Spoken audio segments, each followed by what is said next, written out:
This is a very special day because it's June 6th of 2021, and it's my honor to do your astrological chart delineation on your birthday.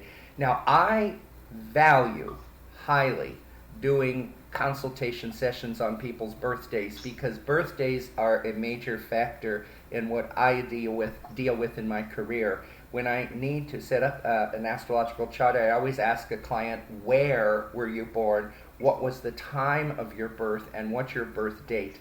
Because this yearly anniversary of a birth date actually celebrates your entry into the physical life, the physical world, and the physical embodiment of your namesake now as Carole. So this is always a very important day for me, and I honor birthdays because of my work with my career. Plus, I understand that your soul chose this day to come in birth life. Now, speaking of come in, what am I talking about when I say astrology? Astrologers set up an exact mapping of what the sky conditions look like from the city of birth at that date and at that time. It shows what areas of the sky the various planetary bodies were in and what astrological signs they were in. And for the first moment here, because we're early in this recording, I want to just tell you where all of your planets are. So in case you ever need to do a reference to kind of find out where one of them would be at, you wouldn't have to listen deep into the session to get this information. The sun, S-U-N, sun sign is Gemini. And that's the thing you share with everyone born from about May 21st to June 21st. No matter what year, the sun is in this area of Gemini right now. And when people tell you their sign of the zodiac, without many of them knowing it, they're really saying it's their sun sign. But unfortunately, that's where a lot of astrology gets stuck in the public's mind, and they just talk about Gemini. They don't understand that the entire pattern has to be put together. The moon, planets, and where they are in arrangements. And your moon was in Aries at the time of your birth. Mercury was in Cancer, the crab. So you see, planets can be in various different signs. Venus was in Taurus. Mars was in Leo. Jupiter, the biggest one of all, was in Aquarius. And Saturn, the one with the rings, was in Capricorn. Well, so far we haven't repeated any signs. We've had a placement individually for each one so far. Now the outer planets, Uranus, Neptune, and Pluto, the first repeat, and really the only repeat, is the planet, I call it Uranus, but the scientists often refer to it as Uranus, was in Leo, the same as Mars. So you have two in Leo, Mars and Uranus. Neptune was in Scorpio, and Pluto was in Virgo, and believe me, it is a planet. It is a small one. It is far from the sun, but Mercury is small too, and it does have a very definite influence. It's not demoted from astrology like a few scientists have demoted it to a minor planet. It's very, very influential. And this may sound like just planets and signs, but let's say you get in a book, a really good book on astrology, or look it up on the internet and read about the planet Jupiter. I'll just use one, Jupiter and its influence characteristics in astrology. Well, after they describe that, they will always, for every planet, put it in the 12 different signs of the zodiac, Jupiter in Aries, Taurus, etc. Well, you'll know the one you want to read, the one you want to go to is Jupiter in Aquarius, because that's the actual astrological placement it was in when you were born. Now, I've made your birth chart on a giant wheel page. It looks like a giant wagon wheel divided into 12 sections, and these little divisions look like a pie cut into 12 even pieces. And inside these various sections are colored symbols, and these are literally the planets, the sun and moon, as they actually were positioned from San Antonio on your date of birth. The upper half circle of the wheel was the sky overhead from the eastern horizon across the top of the sky to the western horizon. And any planetary body or planetary point would be overhead in that area of the sky. And the bottom half of the wheel was the sky not visible from San Antonio, but maybe the sky overhead on the other side of the earth in Asia or the Philippines or something like that. So any planetary bodies in the bottom half of anyone's birth wheel would be on the other side of the Earth. So you actually micromanage this to be the exact spot on the Earth's surface where this new soul came into birth, took their first breath, and the time and the date. And every year, the sun is very consistent. Every year on the 6th of June, the sun will probably be at 16 degrees Gemini. Now, why do I say probably? Because you sometimes get leap year and you sometimes can shift things one day. So it could either be at the 16th degree or the 15th degree any given year. So that's one thing that's regular, is if you have two people born on the same day, no matter what year it is, but the same day, June 6th, they will both probably have the sun at the 16th degree of Gemini, because it's always traveling through that degree this day of the year. And what do I mean by degree? Well, this is created by people. We've taken every sign of the zodiac and divided it into 30 even segments called degrees, just like June is divided into 30 even days. And the only difference, we start 1 to 30 in numbering days in June. In astrology, we start at 0 degrees, which is actually the first degree of each sign, and the last is 29. So after 29, you go to 0 degrees of the next sign.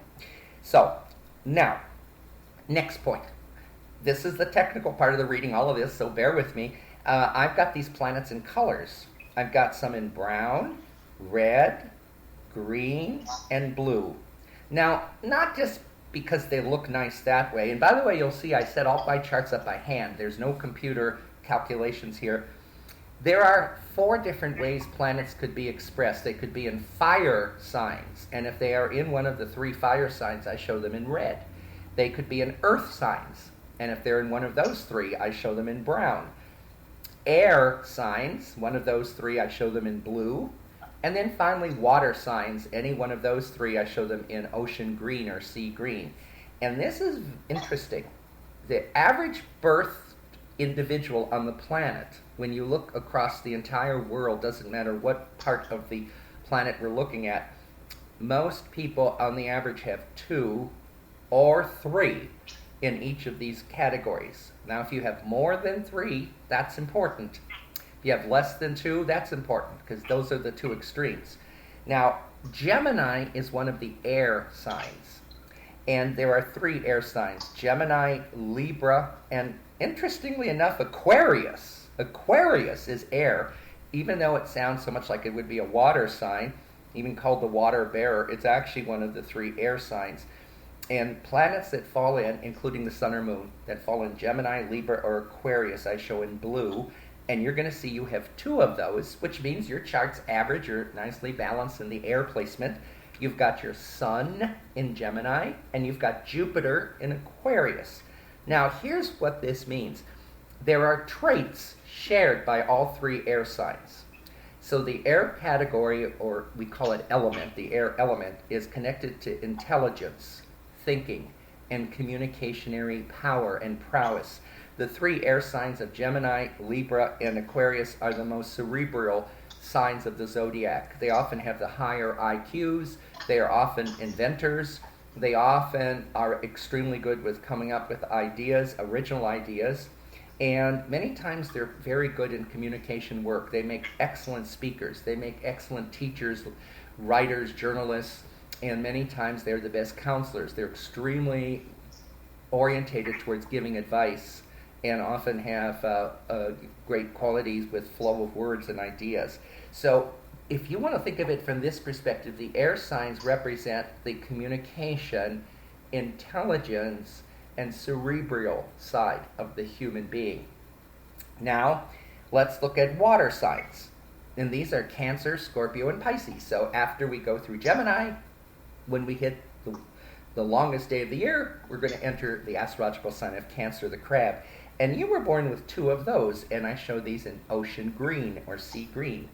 You've got Mercury in the sign of Cancer, and you've got Neptune in the sign of Scorpio.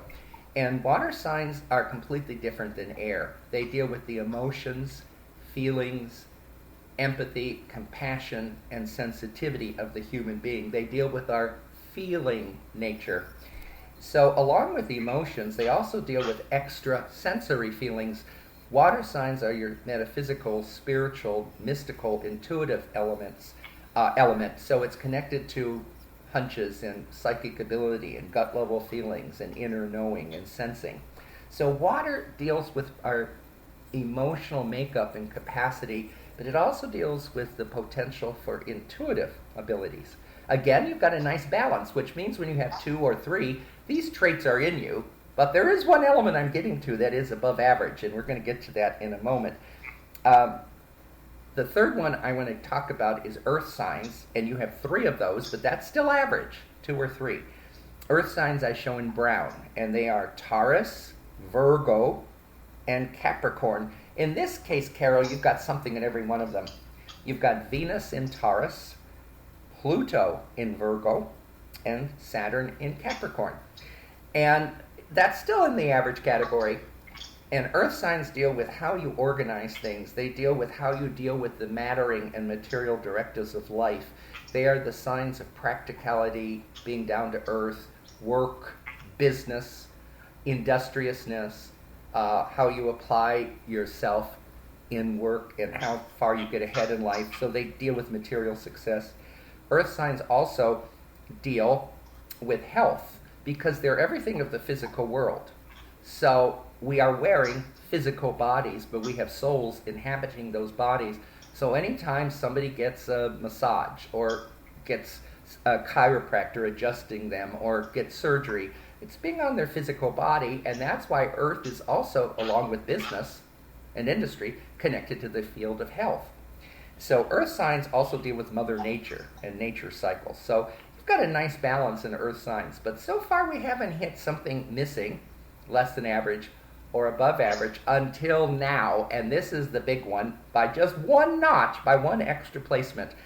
You've got 4 placements in fire signs, and that's the signs of Aries, Leo, and Sagittarius. Now you've got something in all 3 of those. But I haven't told you what one of the 4 is yet till now. Your moon is in fire Aries, it's shown in red. Mars, fire Leo, and Jupiter, fire Leo, so that's fine. There's 3 planets, or the moon's a planetoid. There's 3 celestial bodies there. But there's a 4th one, and this is based on the hour and minute of your birth. And this is important. I'm bringing all these details up because to understand this, we're going to launch right into your real chart. When you were born, the astrological sign of Sagittarius was rising or coming up over the eastern edge of the earth in San Antonio, Texas. So this was called your ascendant or rising sign. And Carol, believe me, until about 100 years ago, around World War I, this was the most important factor in astrology. There was no such thing as what's your sign, like we do today with, being a Gemini, being a Cancer. What was rising or on the horizon at the time of birth? As the Earth is turning, it's always bringing something over the eastern horizon. And it's always having something set or go down on the western horizon. It never stops in that action. And in 24 hours, since the Earth makes 1 turn, every one of the 12 signs of the zodiac will rise and come up over the eastern horizon during their appointed time. And usually they take about 2 hours each from beginning to end to rise. Well, when you were born, if someone had taken where the eastern sky and eastern earth would meet, and that would be extended to space, it would be pointing to the astrological sign of Sagittarius, the archer. So that sign was coming over the eastern horizon, and that is a fire sign. And we always count, very importantly, what is the ascendant, or is the second term we use for it, the rising sign to be. And that gives you 4 now in fire. Now, just to give you an example how this turning of the Earth works, if you were born 2 hours earlier, you would not have had Sagittarius on the ascendant, you would have had Scorpio. Had you been born 2 hours later, Sagittarius would have already risen into the sky overhead. You would have had Capricorn rising. And in 24 hours, it's possible to have any one of the rising signs. So when people say to me, oh, I have no idea what my time of birth is, I can't do their chart because I have to know the time to freeze this exact pattern of what the sky looks like. So you've got 4 in fire. An ascendant of Sagittarius, moon in Aries, Mars in Leo, Uranus in Leo. And that gives you a dominant element, and that makes you a dynamo. You are really a person that can have a great degree of focused energy. You could run things, you could take charge. You've got a dynamic quality about yourself because fire signs deal with how you direct and export or express your physical energy, because these are the signs of energy, body energy, physical, vitality energy, and how you direct it. You're also very straightforward. You say what you think. You don't hold back. And that's typical of when there's more than 3 in fire signs. And you've got 4, so that's, again, your dominant element. And see, that's why you have to look at the whole pattern. If you only looked at Gemini, you would never know that you've got 4 placements elsewhere in fire signs, and that is even the most dominant element above Gemini air. So you tend to be very direct. You tend to be honest and straightforward and, call the shots the way you see it. But you also are very motivational. Don't ever underestimate your ability to motivate people you would speak to motivate a crowd. People who have a lot of air signs, meaning above 3, and you're in that category, often could do brilliant beginning of the day business office meetings in which everyone assembles and someone gives them an energy talk about taking on the day, and it's infectious. When there's a lot of fire signs, that energy is infectious and spreads across the listeners and gets them inspired and ready to go. It gives you a sense of a lot of travel. When there's more than the average in air signs, many people who have that often are travelers at heart and frequently will travel quite a bit in their life, because air signs are movable. They're orientated towards going to other places, other parts of the country, other parts of the world. They're mobile type of signs. And they are energetic, as I said, but they're also famous for their straightforwardness. They can get mad fast. They could have a quickness in temper, and they could say what they think, not because they're hurting people's feelings, it's because they honestly want to give what they think is the actual correct truth and not, sugarcoat it or lie or beat around the bush. So fire signs can inspire others. Don't underestimate this element because it is the most predominantly placed in your chart. You've got a nice balance in those other 3, in the intelligence and the emotions and the organizational practicality ability, but you've got an extra special kickstart or dynamo energy when it comes to the fire signs. And don't ever underestimate your ability to have impacts on others, because you could be quite an impactful person. And handle responsibility too, but there is a certain amount of dynamicness. All right, this is just the beginnings of the machinations of your chart. Let's go on. You were literally born really close to sunset. The sun had not yet dipped below the horizon, but it was getting very, very close. So the sun was very, very close to the western edge of the sky, and it was in Gemini. Now, Gemini and Sagittarius sit opposite each other in the zodiac. They're 6 astrology signs apart, and they're 6 calendar months apart. And how this works is like a seesaw. As Gemini is going down on the western horizon, its opposite sign, Sagittarius, is coming up on the eastern horizon. It's like Gemini is the seesaw side going down, and Sagittarius is the sign coming up. So whenever you know a person's ascending sign or rising sign, you could always know that the opposite sign of the zodiac will be on their house of partners and marriage partners. And that's what the western sky represents in astrology. The point that's descending around the western horizon is the point that deals with the people you partnerize with, your marriage partner, business partners, or any of the others. You've got the sun in there, the S-U-N, sun in there, and you've got Mercury in there. Now let me tell you what that means. Number one, you will attract to you in partnering ways and in relationship ways someone who's very, very, very intelligent, because Mercury is connected to the cerebral communicationary prowess of the human mind. And just as a quick aside, I'll explain this in a moment, you yourself, Carole, are ruled by the planet Mercury, because Mercury is the planetary body that is said to be the ruler of Gemini. Every sign of the zodiac has a different planetary body, sun or moon, that rules it. And Gemini has the honor to be ruled by Mercury. And you have Mercury in your house of partnering.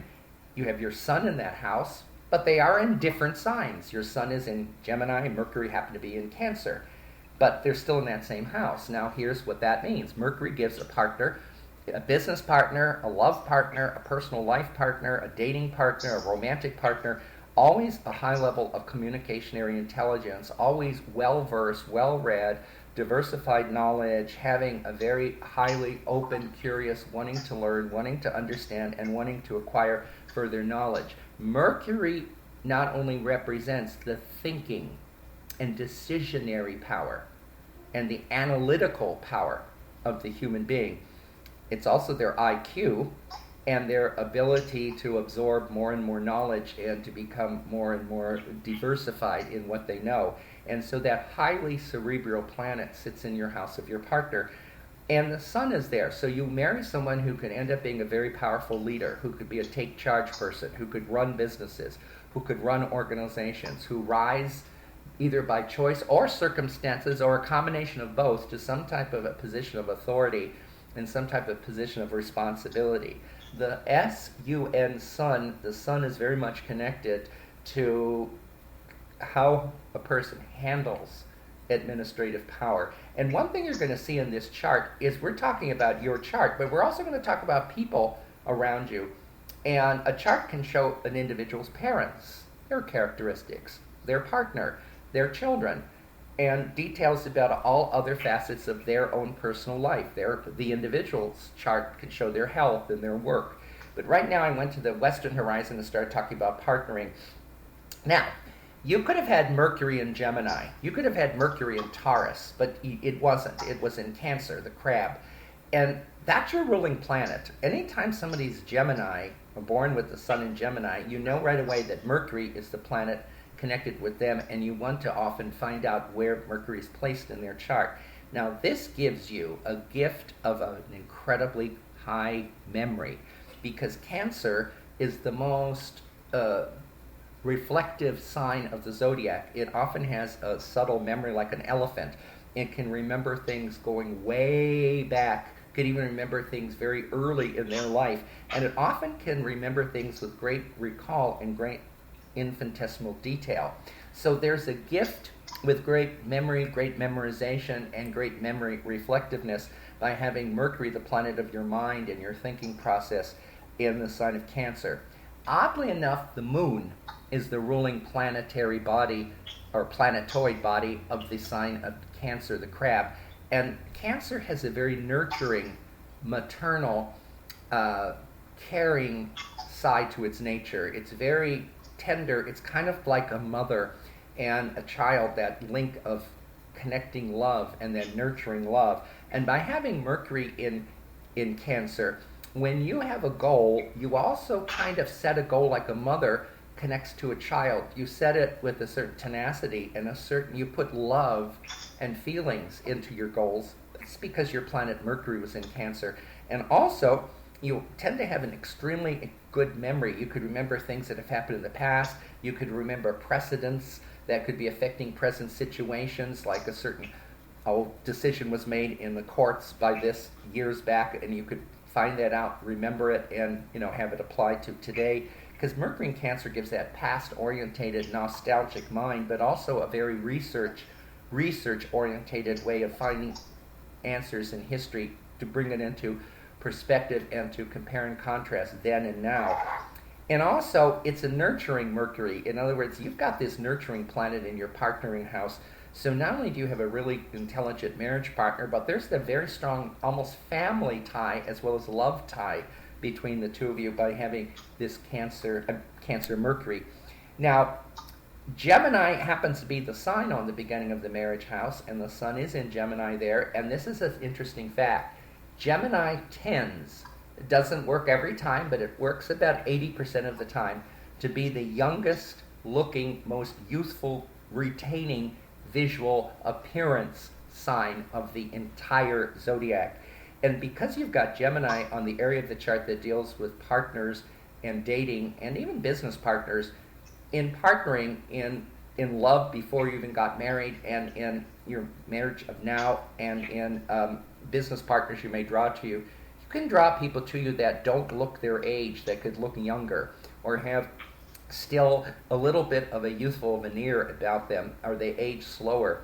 And you are also a Gemini, and that's a trait of Gemini. It is often called the Peter Pan sign. It always tends to show an eternal youthfulness and a little more slowing down of the aging process. It doesn't visually age as rapidly. Now, maybe 15 to 20% of Geminis don't apply to that. They look, their age, but no, the majority of them, about 80%, do not. They tend to look a little younger. They tend to have a youthful appearance. Sometimes they even keep a baby face a lot longer than other people. Why? Well, here's where it gets interesting. Astrology is more than just planets and signs have influence on us. All the signs of the zodiac, each one rules different parts of the human body. And Gemini rules the hands, fingers, arms, shoulders, and lungs. And the lungs is the big key factor. I can't explain it scientifically, but all I know is Gemini has something about the oxidation or oxidationary exchange in their physical body that literally doesn't oxidize or age them as fast in the lung and air intake and outtake and utilization and conversion of it as other signs of the zodiac. Because you'll also find that Geminis sometimes have more issues with their breathing and lungs, especially growing up as children, more respiratory issues, and they often can or have to be careful not to develop stiffness or bone joint sensitivities in their fingers, wrists, elbows, or shoulders. Because you might think, and this was something that I found very controversial, I thought when you had the sign of the zodiac ruling fingers, arms, hands, shoulders, and lungs, that means Gemini, those would be the strongest areas of their body. But sometimes it's just the opposite. It's the areas of their body in which stress can create issues. So more Geminis have more lung sensitivities or lung conditions or bronchial respiratory problems than the other 11 signs. And they also tend to have more flexibility issues or soreness in joints of the fingers, wrists, elbows, or shoulders. And not that you are predestined for that, it's just part of the nature of the sign. Well, the sun, S-U-N, also reflects your father. And it's sitting in your partnership house, so your marriage partner also has to be aware of watching lungs, lung sensitivities, respiratory allergies, sensitivity to mold spores, sensitivity to particulate matter in the air, because that's also transferred when Gemini sits on the partnering house. You can draw partners to you, dating partners, business partners that could have respiratory and bronchial issues, and also circulative or sensitive issues in the fingers through the shoulders. But the father and father's people is shown by the position of the sun. It's the paternal DNA. And everyone who's got the sun in Gemini, if you read the traits of Gemini, you'll be surprised how many of those traits actually apply to members of your father's family. Again, members of your father's family, many of them had a youthful appearance, aged slower. Even if they weren't Geminis, they as a group tended to have a certain amount of visual, youthfulness. Also, they would have also had issues more with lungs and respiratory problems and breathing and arthritis or issues involving the joints of the fingers, wrists, arms, hands, or shoulders. Now, Gemini is highly intelligent. It's an air sign. And so were so many members of your father's side. They also had multiple applications. When they went to get degrees, they might have gotten 2 or 3 college degrees. They may have also become well-versed and well-educated and even expressed in work educational degrees in more than one subject. They also did things in multiples. Members of your father's family often had more than one home, more than one car, more than one child, more than one job. That principle of multiplicity, that principle of more than one, can run through their family. Very quick to make decisions, usually very well-informed people, and having very agile minds tends to be issues involving your father's family. Often there would be well-chosen words. Gemini is connected to verbal expression, how you speak, the words you use, how you communicate. And even the very ways of expressing themselves can often be reflected from your father's people as being very smart, very intelligent, and very high-level communicationary people. So many of them could have been very great advice givers, could have been very good counselors. Their advice would be well heeded and well needed and well listened to by others. They could make great authors, writers, journalists, reporters, teachers, because they're connected a lot with the communicationary fields or some adjacent offshoot of it. Now your moon is in Aries, and that's a fire sign, and that tells me a lot about your mother's side of the family. Some dynamos are in personality traits, express traits in your mother's people, some very energetic people, some very dynamic people, and your mother and her family could have tempers, and they could also be very say what they think and very straightforward, and they're not afraid of confronting when needed. And sometimes impatience or hurry up or let's get this thing done faster kind of runs among some of the traits of your mother's people. Now Aries, the place the moon is in, rules the head. So members of your mother's family, including your mother, had to be careful of headaches, head trauma, head tension, bumping their head. And not only that, her whole family members had to be careful of that. Concussions, headaches, also a lot of eye strain, facial muscle pressure and tension, and pain connected to the jaw, the jawline, the face, and the head. And yet, if Gemini, the sign we previously were talking about, can give youthful appearance, Aries ruling the face can give your mother and many members of her family very, very attractive facial features.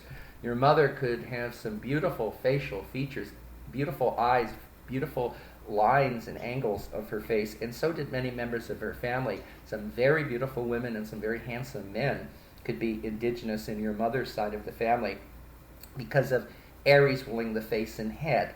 And these are just thumbnail sketches, but if you read the traits of Aries, the ram ruled by Mars, you'll find that many of those traits apply to the personality of your mother and of her family.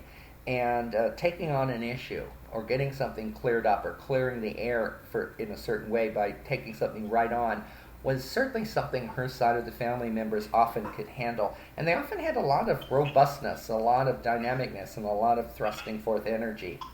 Now, let's continue. I want to talk about, since I'm on this field of health, I noticed that there are two planets, we haven't even talked about what they mean yet, I told you where they were, that usually are the problem planets when it comes to human health, or they are the ones that tend to cause more issues in the human body for health complications. And neither of them are in Gemini or Aries. One is Mars. Mars is in Leo. And when people are born with Mars in Leo, as you were, they have to watch their back, their spine, their vertebrae, the alignment of the back, the nerves radiating from the back, and the backbone itself. There's also a second factor with Leo, and that is the heart and heart-related areas. Now, the other position is Saturn, and Saturn was in Capricorn, and people with Saturn and Capricorn have to watch their knees and knee joint and sensitivity to the knees, because Capricorn is connected to the skeletal system of our body, our bones and bone joints. But of all the bones and all the joints, there's one that seems to come out the strongest or rise highest to the surface, and that's the knee and knee joint. Now, it does not mean you're destined to have back problems or knee problems. Don't misunderstand that. It means that those are some of the areas of the body where issues could settle in to give you issues of tenderness. How can you counterbalance it? This may sound almost bordering on the New Age metaphysical, but it works. Don't ever be afraid in this life to send gratitude and thankfulness to your knees, because first of all, your body is still living. You're inhabiting it, and it's a living, structured organism. And send love to your knees and say, thank you for giving me my locomotion, my ability to walk, the bending of the knee, the ability to run, the ability to be on the go. And thank you for supporting the upper part of my body and giving me the mobility. That may sound bordering odd, but it does work. And it can be added at any time. Focus of love and thankfulness and gratitude to the knees and their function. That will help largely counterbalancing sensitivity in the knee area. Also, don't be afraid to give love to your heart and its power for pumping blood throughout the body and its continuous action all the time. And to the backbone, giving you full dynamic upright support, and to its ability to also be flexible and movable with turning and adjusting. So those areas can sometimes be backbone, heart, knees, and some bone joints, areas of sensitivity, but you can also counterbalance it by doing what is called body talk, or sending love energy into them. Now, your actual house of health, there is an area of this wheel, and these little sections are called houses. There's 12 of them, is house number 6, and you've got a very strong, stubborn, fixed sign there, Taurus, the bull. When you were born, Taurus was sitting on the beginning of the house of health, and there are no planets in that house. So this gives you a really strong power to rise up out of a health problem. This gives you a real strong power to have kind of a stubborn immune system, never letting go, never giving up, always working to rise above something, to conquer it, to heal, to regenerate, to re-strengthen, to realign, to rebalance. Because Taurus, arguably, I can't say it's the most stubborn sign of the zodiac, but it's way up there. If it isn't the first, it's close to the top of being a sign that just never gives up. It's got willpower like you won't believe. And this is actually a very good thing to have Taurus on the beginning of your house of health, because you always will work at something and get it conquered, and work at something, or your body will work at something to get it healed and to put it back into proper perspective. Now, I'm going to go to the area of your career and job. You've got Virgo up there, and Virgo is extremely detailed. So you are particularly good in running the business side of an organization. You are good in how it organizes, how its structure comes together, how its physical format integrates well. You are very good in business and details. That's one thing. Wherever Virgo falls on the outside of a human being's chart, that's where they apply their most detailed applique. And it's on your career house. So when it comes to jobs in your life, all jobs, all work, you have always been a very detailed person. You don't let little things get by. You don't let little things get sloppy or missed. You notice the small things, the subtle things, the little, sometimes even unobvious things that other people miss. You catch them. You see them. You have that eye of an eagle when it comes to work. And you can often, that's one of your greatest gifts. That's not a curse. That's a gift, because you could find the little hidden factor, the little small detail, the little tiniest point that others aren't seeing. That's the missing factor in completing something, in establishing something. You could find that detail. You could find that precision. As I just used that word precision, you're very precise, and that's very high qualified. Now, earlier in life, you had a very strong quality from going in more than one business direction. It could be working with figures, numbers, accounts, accounting, but you also could have worked very, very well in the field of health and health connections, because Virgo is the most health-orientated sign of the zodiac. It is connected with health foods, it's connected with nutrition, it's connected with things growing naturally, things associated with pure nature, not adulterated or contaminated by chemicals. It's the sign also of the function of health within each of us. And when people have Virgo on the beginning of their career house, as children or as teenagers, they often dream about going into some form of health work or some form of health application of work. That doesn't mean they do that in life, but that foundation energy, at least it comes out there. But whenever they get into a job, they get into it with precision, and they get into it with noticing all the details. You can have a brilliant chart for forming a business, because you can put every detail together concretely and analytically, practically, organizationally, and then have that business based on a very, very strong foundation, and not just starting it. You can run it and work at it or work in it and always see the small things, the little details, the little opportunities, the little adjustments, and that tends to stay with you as a traveling companion in your interface with work and life. You also could put together an organization, a charitable organization or a donation organization or something, and you could put in a lot of details into it. You can put all missing factors that a lot of people don't catch into it and put it together in a concrete, formative way. Whenever Virgo is on a career house, as you have it, in a human being's chart, I know that when they launch something that they've been a part of forming, or if they did it themselves, only as an individual, or if they did it with a group with others, they're the factor that is so detailed as to how it's put together and how qualifiedly good it is and how it integrates well and how it works. Virgo is very much connected to organization and integration, that you could be quite assured that it is based on a strong foundation. Also, when you go to make changes, you analyze those decisions thoroughly. You analyze different offshoots that can come from a decision you make. You analyze different ways you could make a decision, alter it, change it, or use it in different applications. You take and detailize a lot about how your work proceeds and how you go from today to tomorrow, from step where we are now to step in the future, because of the Virgo on your career house. Now, here's an interesting point. Virgo is another sign of the zodiac ruled by your planet, Mercury. I don't want you to think Mercury is only one and only with Gemini. Mercury still rules 2 signs of the zodiac, which means we probably haven't found Virgo's true ruler yet, but that's part of our future, I hope. Virgo and Gemini have always been ruled by the planet Mercury. And literally that shows the mind, health, connection of the human body. Why? Because Gemini represents the mind, thinking, mental power, intelligence, and decision-making of the human body, and Virgo, Mercury's other sign, represents the health and health function of the human body, and that shows that there is a dynamic link from mind to body, and that's why some people could think themselves sick, and other people could think themselves well.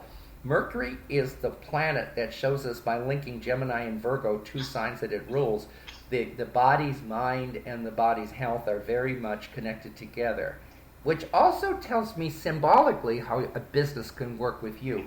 You could get into a dying business, a sick business, a business that has been badly run, badly managed, falling apart, deteriorating, and you could bring wellness. You could bring health back. You could restore it. You could regenerate it. You could build it back up to proficiency. And if we want to use these terms, healthfulness again. And that also, in a strange sort of way, deals with the form of healing and health, because you could take something that's been terribly badly organized and managed and reorganize it and revitalize it and regenerate it. And don't ever underestimate that ability. That's always going to be a major part of you, and don't ever underestimate details at work. I mean, you can't get too detailed. A lot of people may say that's a silly statement, and that might be carrying things to extreme.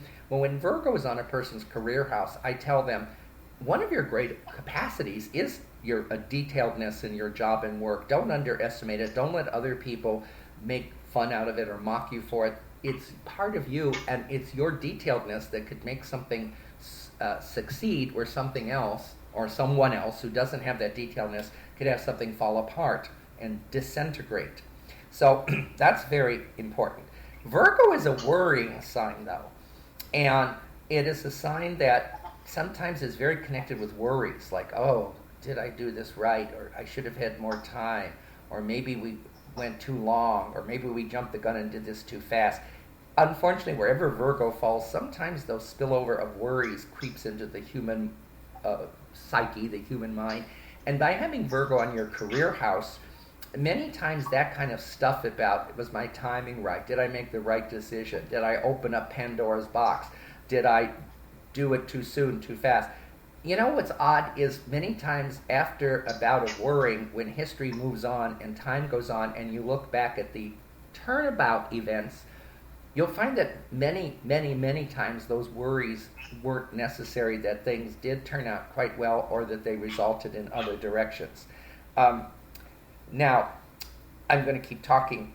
If you have any children, I must tell you something. You've got the planet that is the most associated with love and beauty, Venus, in your house of children and pets.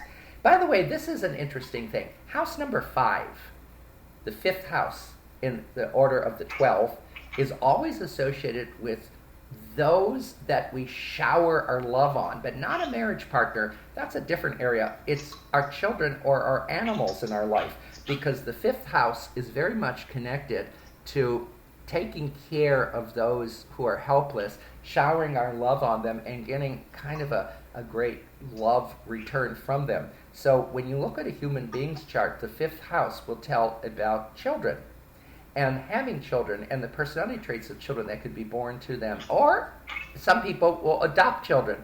That same house shows those traits, even if that is a non-biological child. They'll still describe them. Or they'll have stepchildren, and those children are still in that house. So whether it's birth children, biological, adopted, or by step parenting, the same traits are there. And there's only one planet in this house, and it's Venus. But also many people are like pet parents. They consider their pets their children. And that is a bona fide correct statement, because the same astrological region of the chart that deals with children also deals with pets in our life. And that's why people have that interconnection between their pets being their children and they being the nurturer, and the mother and the father and the parental link to caring for a pet. So of all planets, Venus is the most tender-hearted and the most loving. I want to make a quick comment here, because I don't want to get too far off the subject, but people will often be skeptical and say, how could that ancient goddess Venus, beauty, love, relationships, peace, harmony, be the same traits as the planet Venus? That makes no sense. How could a planet and an ancient goddess be so akin and alike? So this has to be nonsense. Well, actually, they're not understanding history. Astrology is way older than mythology and gods and goddesses.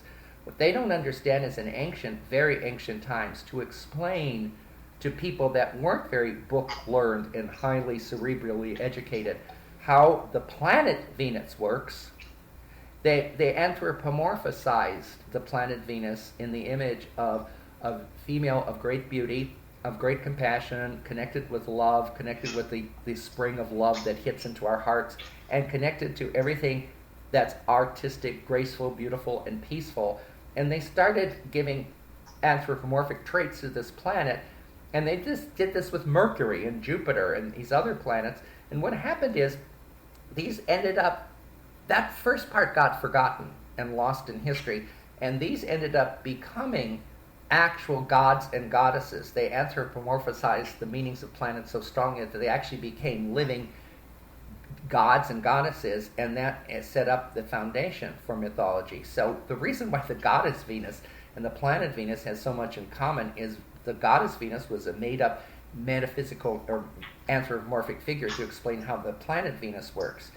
Now, wherever you have Venus, you have where your greatest potential amount of outpouring of love can be. So if you have any children, you could have children that could be very caring, very peace-loving, and very peace-producing. They could get, I mean, that doesn't mean they can't have tempers and be feisty, but if they have friends that are fighting, or if they have factors that they know that are at odds with each other, they are often great go-betweens. They can get between the two fighting friends and say, now you two make up, let's become all friends again. They're often peacemakers. They're often good ambassadors or arbitrators to come in between two diverse factors and help them negotiate, help them discuss, help them link up. So your children could be really good linkers if you have any. You could also have children that could introduce somebody to someone else, and those two could fall in love and end up marrying.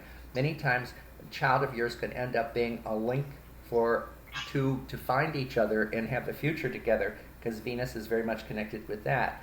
Art, artistic creativity, whether it's painting, interior design, color and visual connections with tones, fabrics, images, paintings, patterns, You could have children that could have a very great artistic eye. They know how to decorate. They know how to beautify in space, in interior space.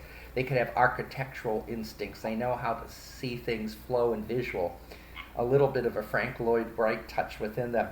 They also could show artistic or musical talent, particularly with Venus in Taurus. They could have very nice sounding speaking voices, mellifluous voices, but they also could end up having very great quality for playing musical instruments or singing, good vocal patterns. Because Venus is connected to also the artistic sides of and qualities of life. It is very, very much connected to the most attractive, most what we as humans consider the most visually attractive energies. That's why Venus has always been a goddess of beauty, but it's also handsomeness in men. So when Venus falls in the house of children, if somebody adopts a child, gives birth to a child, has stepchildren, they often get extremely charismatic, very, very good looking children. They often have just magnetic charisma. The most beautiful features, beautiful eyes. They sometimes could be feisty. They don't have to be beautiful in acting. They could have tempers, and they could sometimes demand things and want things in their way. But visually, they have a certain notch of visual good looks. Now, what about animals? Hey, Rob. Strangely enough... Could I, before we run out of time, I'm just curious, is there an element of looking into the future that is associated with this work? Yes, exactly. Let's switch into that. I've got something very interesting to tell you, and I don't want you to both lose me or think that I've gone crazy. I don't want you to think I'm making this up, and I don't want you to think I'm living in a fantasy world. I told you I've been studying your chart for an hour or more before we came in, and this ties into your now and your future. That's why I'm bringing it up now. I do not channel. I am an astrologer. I read charts, and I read the patterns and timings. But I got some energies that came through that just flowed into my brain and into my consciousness, and I actually felt things. And I actually received messages. Now, please bear with me. I don't see spirits and I don't channel them, but I was very much aware that there were two, not one, but two, female energy presences in my life, in my home, and within. They were here an hour before you even called. And I couldn't see them, but I knew them. I could tell they were feminine. I know how it's hard to say, how did I know that, but I sensed it. And I started getting messages from them. And one was called Ashinta, Ashinta, and I know how Ashinta is spelled because I heard the name more than once, and I said, I need to spell it. So when I express it to you, Carole, and to you, Howard, I would have it spelled. So it's Ashinta, and this is a female spiritual light-working being, and she gave me a lot of information. Wow. Then another one was here, but was much more quiet, and she gave her name as Juliet. Not Juliet, but Juliet, and I have to have it spelled so I could have it correctly done. It's Jewel, just like Jewel, Jewel, but followed by Ette, Juliet, like kitchenette or Georgette, Juliet, and that was the name of the second one, but she was less demonstrative. I didn't get as much energy connection with her. Now, Ashinta apparently is connected to you, Carole, and she's been working with you for a long time. You may not even be at all conscious of her work around you, but she said she gave you a title, and you need to know the name of this title. And I said, well, what do you mean you're giving her a title? And she said she has a title or name in the spiritual world that she needs to be connected to in the world of now, physical world, the outer world, the world of Carole and Howard and my life. And she said, you are called among spiritual light workers, Madita. Madita. And I heard that 3 or 4 times, Madita. So I said, all right, spell it for me and tell me what this means. It's 2 words. They spelled it, or she spelled it to me as M-A-U-D-I, M-A-U-D-I, Maudi, and the second word, capital T-A-U. So Maudi is a capital M-A-U-D-I, and then capital T-A-U, Madita.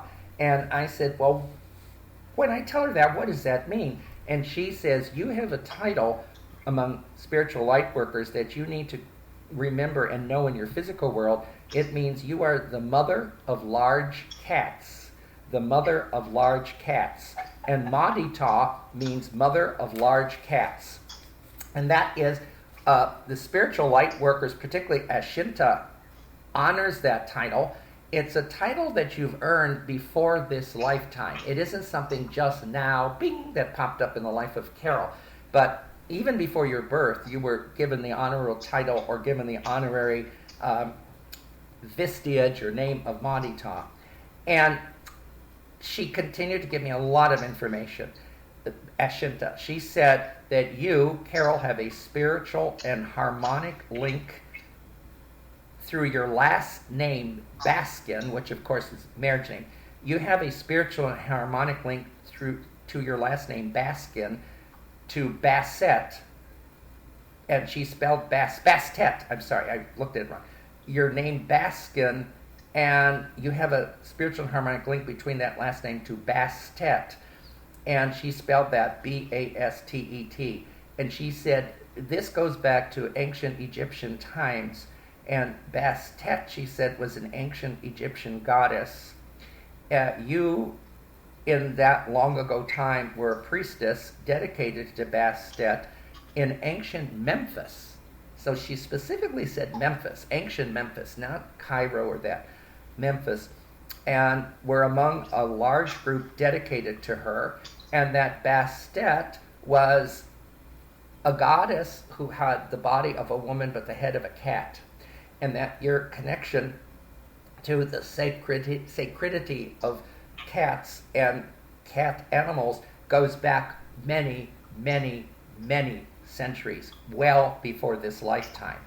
And that even your name Baskin, without knowing it, has Bastet, Baskin, Bastet, as kind of a core connection there without even realizing it.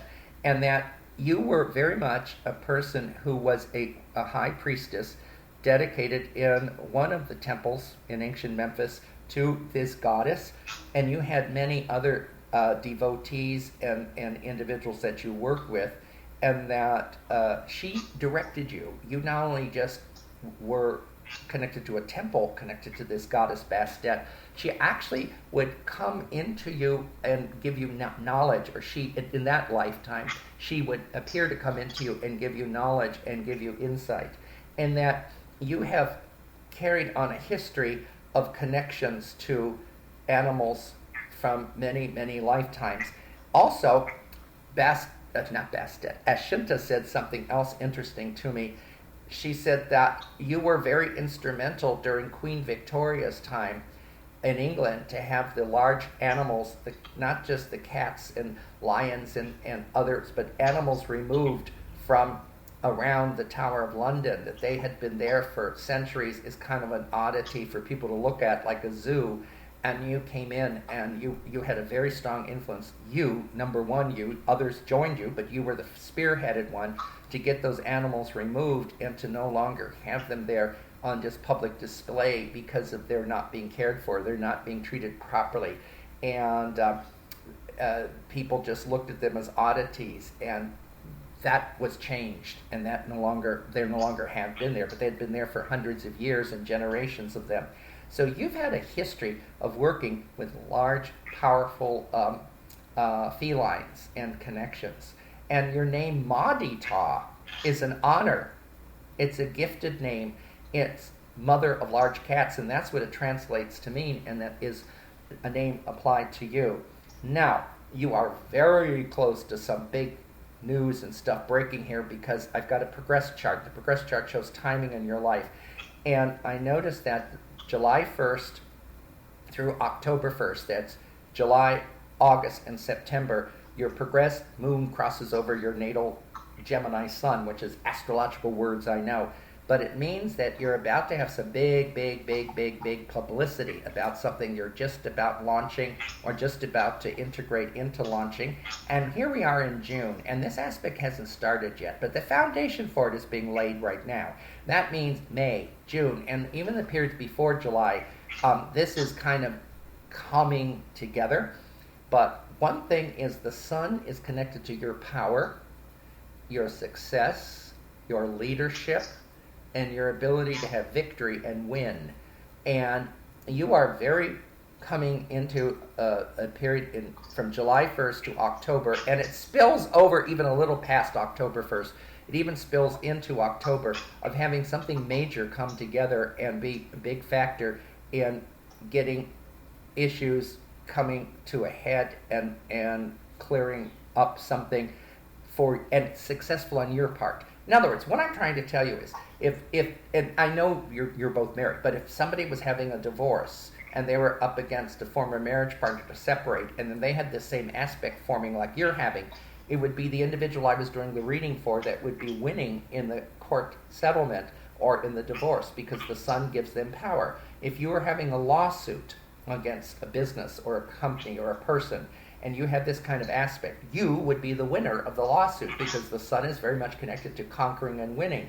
So something very big is coming to a head here in the next 3 months, not counting June. June is setting the stage for it. And you've got victory and power on your side. What also the sun can be connected to by the progress moon moving through Gemini. Your birth moon's always going to be Aries, but temporarily at this time in your life it's progressing through Gemini. I know that's complicated, but what that means is you've been like a ping pong bouncing back and forth like the Gemini twins between two or more diverse factors, or two or more diverse organizations, or two or more diverse peoples in trying to organize and get things done. And you've been successful in something involving proving malfeasance or malcontent or misuse or abuse. And however, the situation hasn't been completely cleared. The proof of something involving misuse or misappropriation has been already levied and already been applied, but the individual hasn't yet had the sword of Damocles fall on their head, is what I'm trying to say. So you are very close to something being settled and something having full retribution come to the individual or company or business or organization that you might have had to take into a lawsuit. And you've got very great power this year. And it isn't just, I don't want you to think June, where we are now, is just starting it, but July, August, September, and then it's over. But you've got particular power coming up in the 3 months beyond where we are now. So something will pop up very quickly, and something's going to start moving very fast. And it's going to do this in June, well, late June, July, August, September, and even into early October. These are some of your most powerful months of this year. You have the power to take on a big corporation. You have the power to take on a big, powerful figure. You have the power to take on a politician or someone who can be a person who has renown in a community, famous, known. You have the power to win. You have the power to conquer. You have the power to be a David conquering a Goliath now. And this is the kind of aspect that happens. Now, when I say progress moon lined up with the sun, that's astrological words that I understand. But only once in 26 and a half to 27 years does the sun get lined up by the progress moon. So the last time this happened, we would have been in the 1990s, was the last time that the progress moon was in Gemini on the sun. But it's coming now, and you're a few weeks away from it being full and exact. So something big is coming to a head. What happened is, it seemed like when I go back about 13 months ago, I want to go back to maybe May or spring of 2020, and that's when everyone was just starting to get into COVID-19, staying at home, locked away from the world, staying isolated. Some kind of big publicity or big event was going on in your life then in early 2020, over a year ago, and it got really intense, according to your chart, and then either the COVID-19 stepped in and turned everything away from it, or it all got on hold or got on pause because something was in the process of moving fast and then it kind of got blocked. Well, it's regenerating now, but what's interesting is you even have better, Carole, you have better and more powerful astrological aspects now and coming up now and coming up this year than you had last year.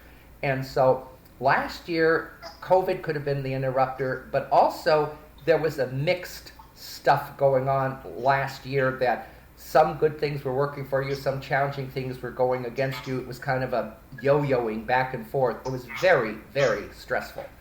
And I'll tell you, you reach some kind of point of incredible stress right around December the 9th, 2020, which is, I know, 6 months away almost to the day from your birthday, but that first part of December of 2020 was so rough. And how do I know that? Because you had your second Saturn return. Saturn is not the easiest planet. And when we are 29 and 58, or close to 58, we get Saturn back at the same place we had it at birth. You've had it twice already.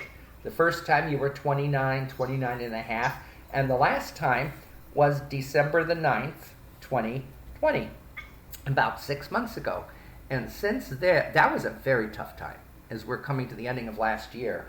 I mean, you really were having all kinds of things happen to you. You might have even had health problems. You might have had emotional problems.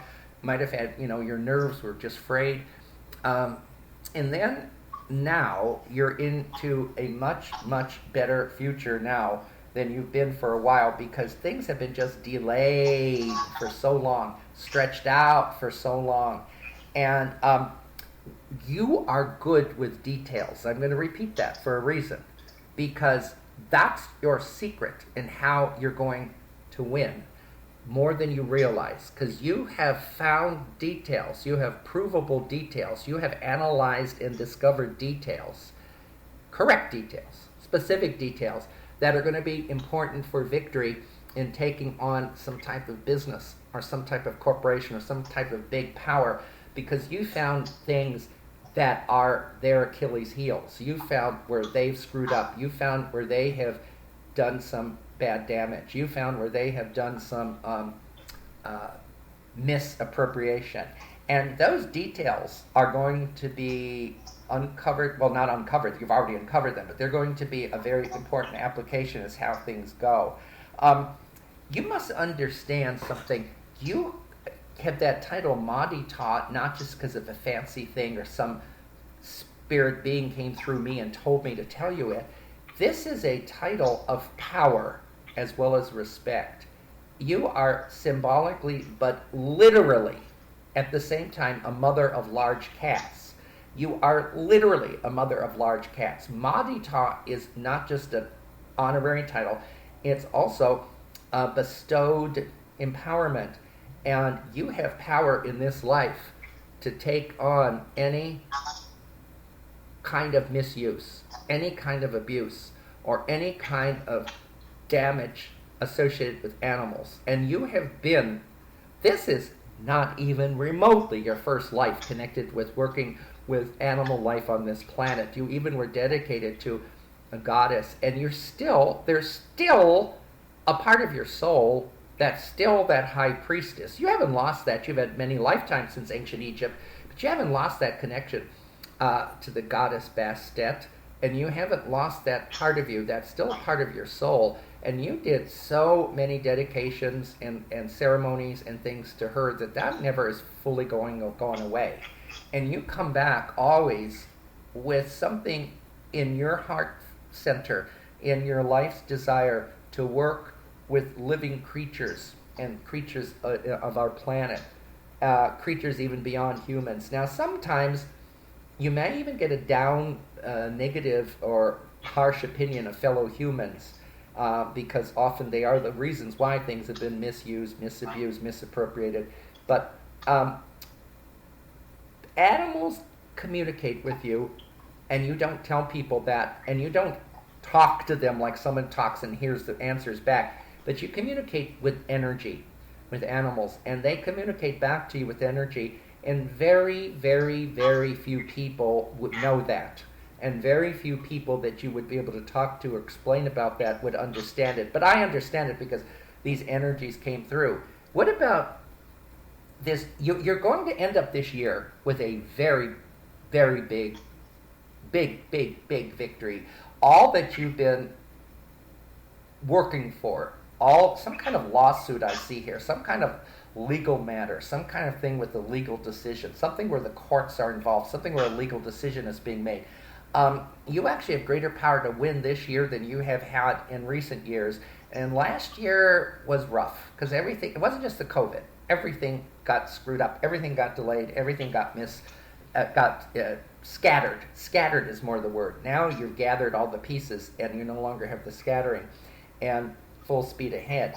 This year is setting the stage for what's going to happen 2 years from now. We're going into the future, and how do I know 2 years from now is going to be important? Because your career house is progressing into the astrological sign of Sagittarius, and that will happen on January 1st, 2023.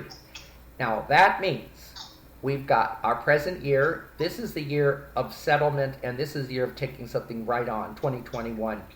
Next year is the transition year from the results of what you won, the victory you won, and the foundation that you have established or worked at. And then in 2023, it's the big breakthrough year. And I'm not just saying that to just make up this time, saying, oh, they're going to forget about this and 2023 will happen.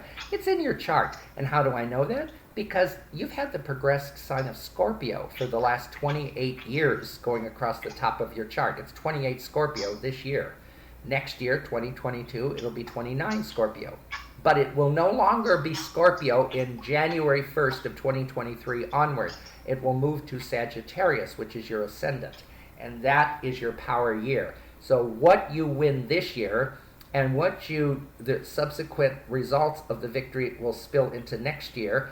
And even the full, complete victory may even spill past a little bit past January into 2022. But then it's the organizational year, it's the redirect year, and then 2023 is your biggest launch year. You have a chance to get some publicity here in something you form or organize. It could be a company, it could be a business, it could be a corporation, it could be a partnership. But you've got power to put something together now. And it goes in steps. This year, you're the victor and you're the winner, and you rise above that which you had to sue or take on. You became the David to take on the Goliath, the corporation, and the big power, and you succeed and win. And then next year, you're putting the factors together, and you'll have success next year, but not even remotely like 2023 will be. That's the start, and probably the most exciting of any of the future years coming up. And I know this because when an astrological sign changes on a house cusp, there is a complete whole life redirect in that area of your life. And that is the area of the chart that deals with where you work, your career, your job, your world focus, your world responsibility. That's the area that the astrology shift is going to occur on New Year's Day 2023. Now that's not quite a year and a half away. It's a little longer, but it isn't that far since we're already in June. So what I mean is the next year and a half is setting the stage, winning the victory, starting the new direction, and then 2023 is going to take off. Now people are probably, when they hear me say something like this in a reading, are saying, well, what do you mean take off? What's big about 2023? What's going to happen? It means that's whatever you start becomes famous. That's whatever you start becomes successful. That's whatever you starts reaping the greatest amount of income, financial flow, people becoming involved, working with it. It's like a corporation or a company that starts out real small and one-on-one and tiny, and then it goes into this growth spurt in which it starts growing, and people get hired and more employees come in, and the organization, the company gets bigger and larger, and it really goes through in its own empowerment opening. I'm seeing an image in my head of a lotus blossom. You've been like a lotus blossom, and every time that lotus blossom has tried to open or open a little bit, it was squelched or weirdly enough pushed back in time where it closed up again. Now, Right now, that lotus blossom has already begun to open today in your birthday, and here we are in 2021. But the real opening of that lotus is this year and into early next year. And then I see the lotus blossom connected to India, because I know that you had this life in ancient Egypt as a priestess connected to in Memphis. I wrote all this down. That's how because they told me the information, I wrote it down. Ancient Memphis, of course, in Egypt. And you were among many of the devotees to Bastet. But also, I see you getting an image, a logo coming into your head in the near future, and it is a lotus blossom floating right above the back of a Bengal tiger. And I see this majestic tiger and a side view in its great majesticness and glory, but floating right above it is an open lotus blossom.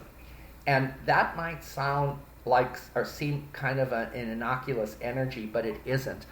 That lotus blossom is kind of what you are like right now. You've been in a bud state, you've had a little opening, but it didn't fully open yet.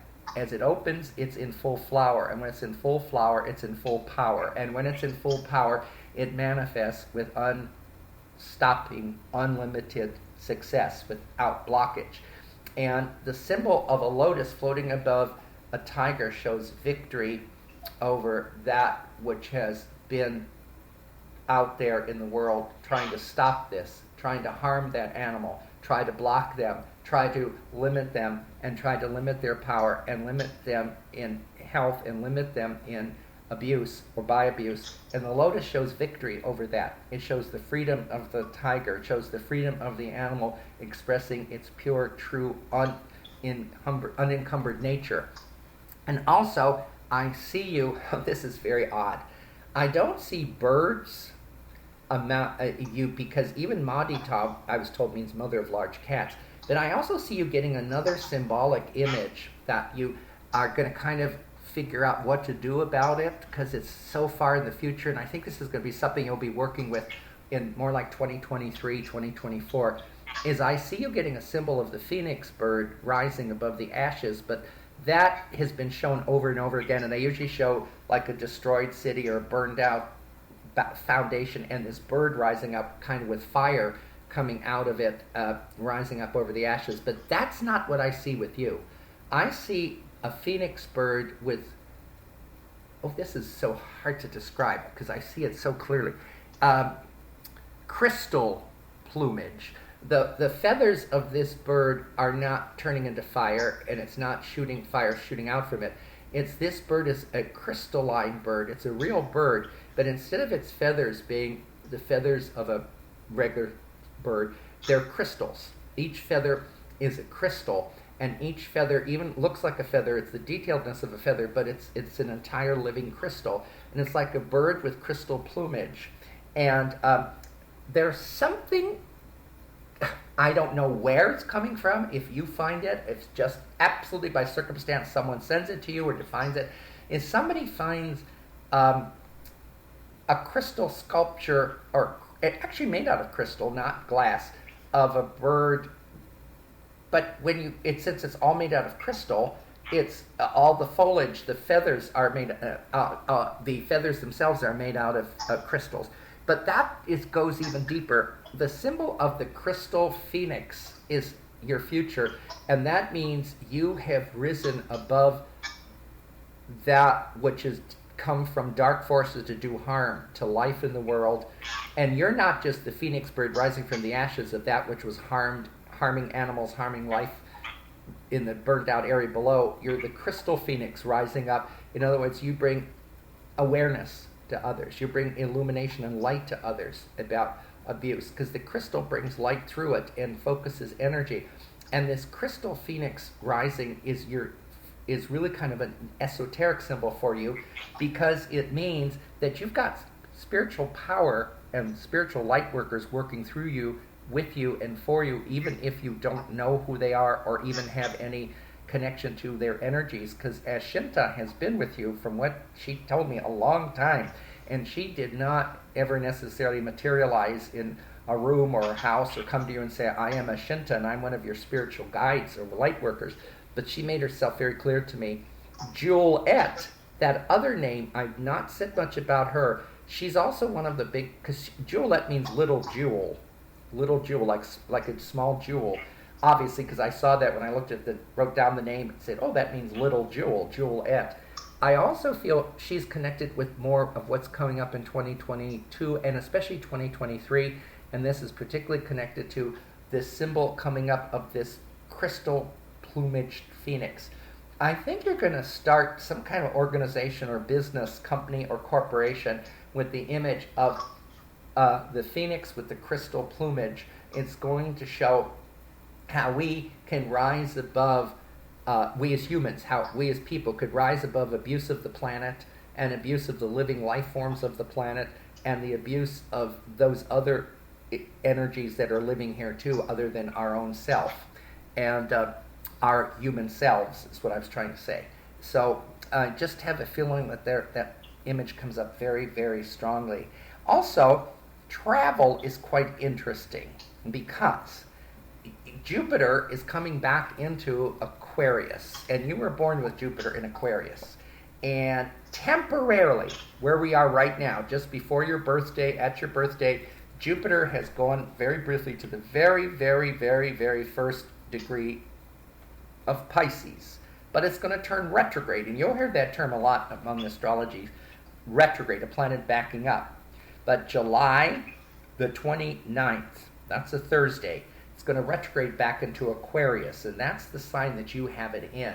So July, August, and September are all dynamic power months, even into and through October. But there's something special that's happening around July 29th, that's a Thursday, and that's almost 2 months away. Be aware that that can be a very powerful, life-changing beginning of a life-changing day, and the most focused, not the best day of those 3 months, but one of the better ones. Now, Jupiter will be in Aquarius from July 29th until literally almost New Year's Day. I think it leaves on the 30th of December to go into the sign of Pisces. So that is why I know Jupiter in the sky, which only gets in the same sign of the zodiac that you have at birth 1 year in 12 years. And it was in Aquarius earlier this year, retrograded into Pisces, retrograde from Pisces. It's coming back into Aquarius. The last time Jupiter was in Aquarius was 12 years ago, so that would have been 2009 was the year it was in Aquarius. And you made some big, major life-orientated changes that year, and now it's in Aquarius. Well, not today. It's not going to be there till July 29th. But this is the year, you still have a whole 4 or 5 months of it, late July, August, September, October, November, and December, that it's going to be in Aquarius, and that's when you're going to have some of your greatest victories happening, and more concentrated in the first part of it, July, August, September, early October. Not that later October, November, and December are going to slouch off. They're going to be very, very successful. You are really, really close to something that is resolvable, winnable, and you're going to be the victor. So if you've taken on a business that's really bullied you, or you take on a business that had corporate power, or you took on a business that had connections, you know, they knew how to pull strings because they had strings to pull.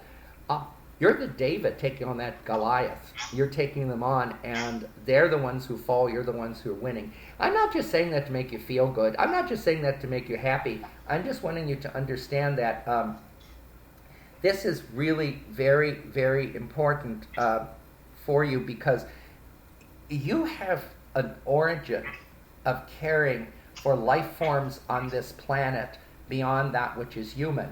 In fact, sometimes in this life, as Carole, you've even had distaste about fellow humans and almost a certain sense of weirdness with all those fire signs and wanting to isolate and remove back from the connection with others.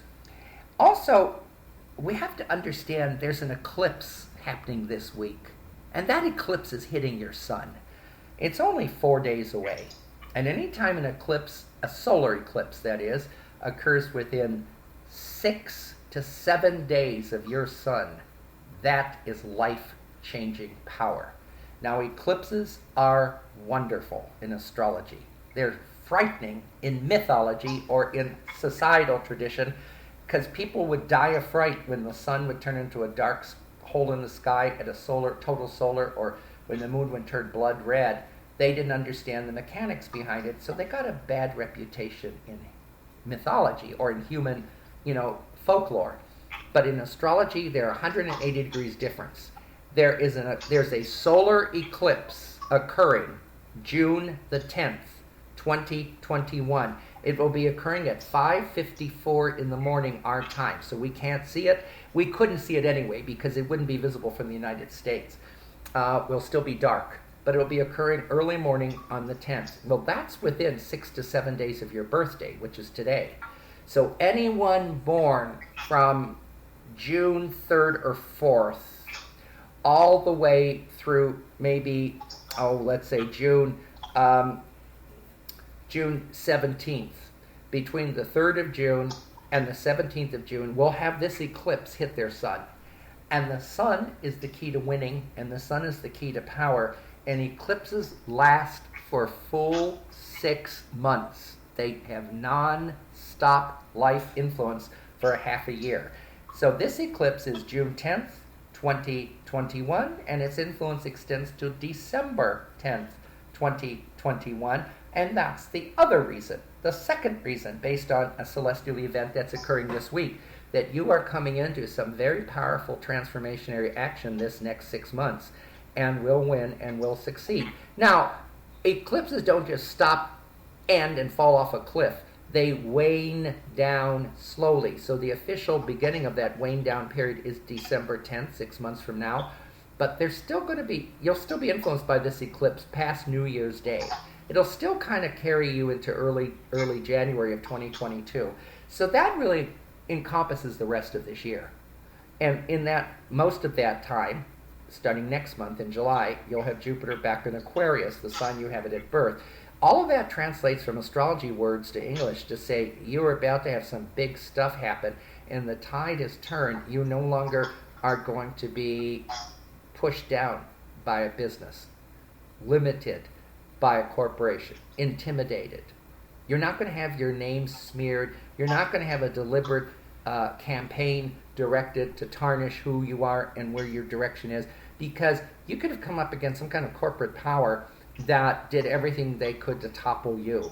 But you didn't give up. And that's another thing your chart's really good at, setting that goal and setting it ferociously and not giving up. You almost become like a mother lion or a tigress when you go to take on something. You don't give it up. You do it with constant pursuit. And you might think, well, that's weird. I've got this Mahdi-Ta term for you, and what does it mean? I have no research as to what that means. I only know from what they told me, but it is a title of power. And if you ever want to repeat it, this is not crazy. You should say, I am Mahdi-Ta. I am the mother of large cats. It is my destiny. I am Mahdi-Ta. I am the mother of large cats. It is my destiny. And it is also a link from past lives to now. This is not the first life, as you've heard in working with animal lives and creatures of the world. And what you have power to do in this life is because you are so good with details at work, is when you win this victory, you could detailly start and launch a whole new charity, a whole new business, a whole new enterprise, a whole new corporation, a whole new structure. And you could launch it, and volunteers will come, people will come. Don't doubt it, just expect it. Picture what you're starting as a magnet, and picture the people that are going to come to work to it be the other magnet, and one magnet attracts the other. Picture the business and corporation you're starting as a magnet, and picture its expansion into the world, into the public, into the domain of outside there, as everything else is the other magnet, and one magnet attracts another. Magnetize your business, magnetize your energy of the work, magnetize the focus of it, and it will happen. You don't have to worry about the danger of taking something on or harming you. Because you could have been up against kind of ruthless corporation. You could have been up against a corporation that may have had such power and such influence that they could have been capable of stooping down to very vile means to get their objectives, their goals, their power continue to be undisturbed. But you've got that power to disturb it, and rightfully so. I know I keep talking about business, but business is all over your chart. Everywhere I look, there's business and work, business, career, job, life directions. I know I talked a lot about your personal self earlier, but when you went in to ask, well, what about going on in the future, I had to lead to this information that came through about, and you may feel odd or uncomfortable wanting to think about or talk about the names Ashinta or Juliet, but I'm going to ask you as to decide. You can make this decision, yes or no, to kind of be open-minded, to think about those energies, and if you feel comfortable, even feel like you can communicate with them, because I know that if you have some even small desire of receptivity, that energy will come through, help will come through, guidance will come through, answers will be coming through, directives will be provided for you. And this thing about India is going to play kind of an interesting role in your future. First of all, India is growing now into a power country. There is a power future for India. It's becoming truly, oddly enough, one of the world's power places, where it was so divided by religious differences and poverty and things in the past. But it's coming into its great power focus time now. And also, there is an energy and respect among many people from India about living things on the planet and of nature. And that's why I see this lotus and this tiger, a Bengal tiger connected with India, as very much a symbol of winning and victory.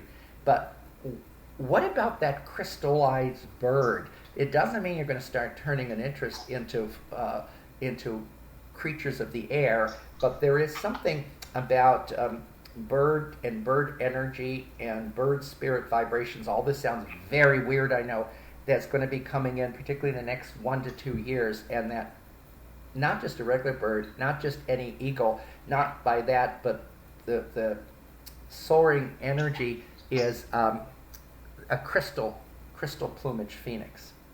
Now, let's go on. Do you have any questions that you want me to answer? Because I want to go into areas maybe we haven't talked about yet, or give you answers or help. Could you give me the spelling of Lavita again?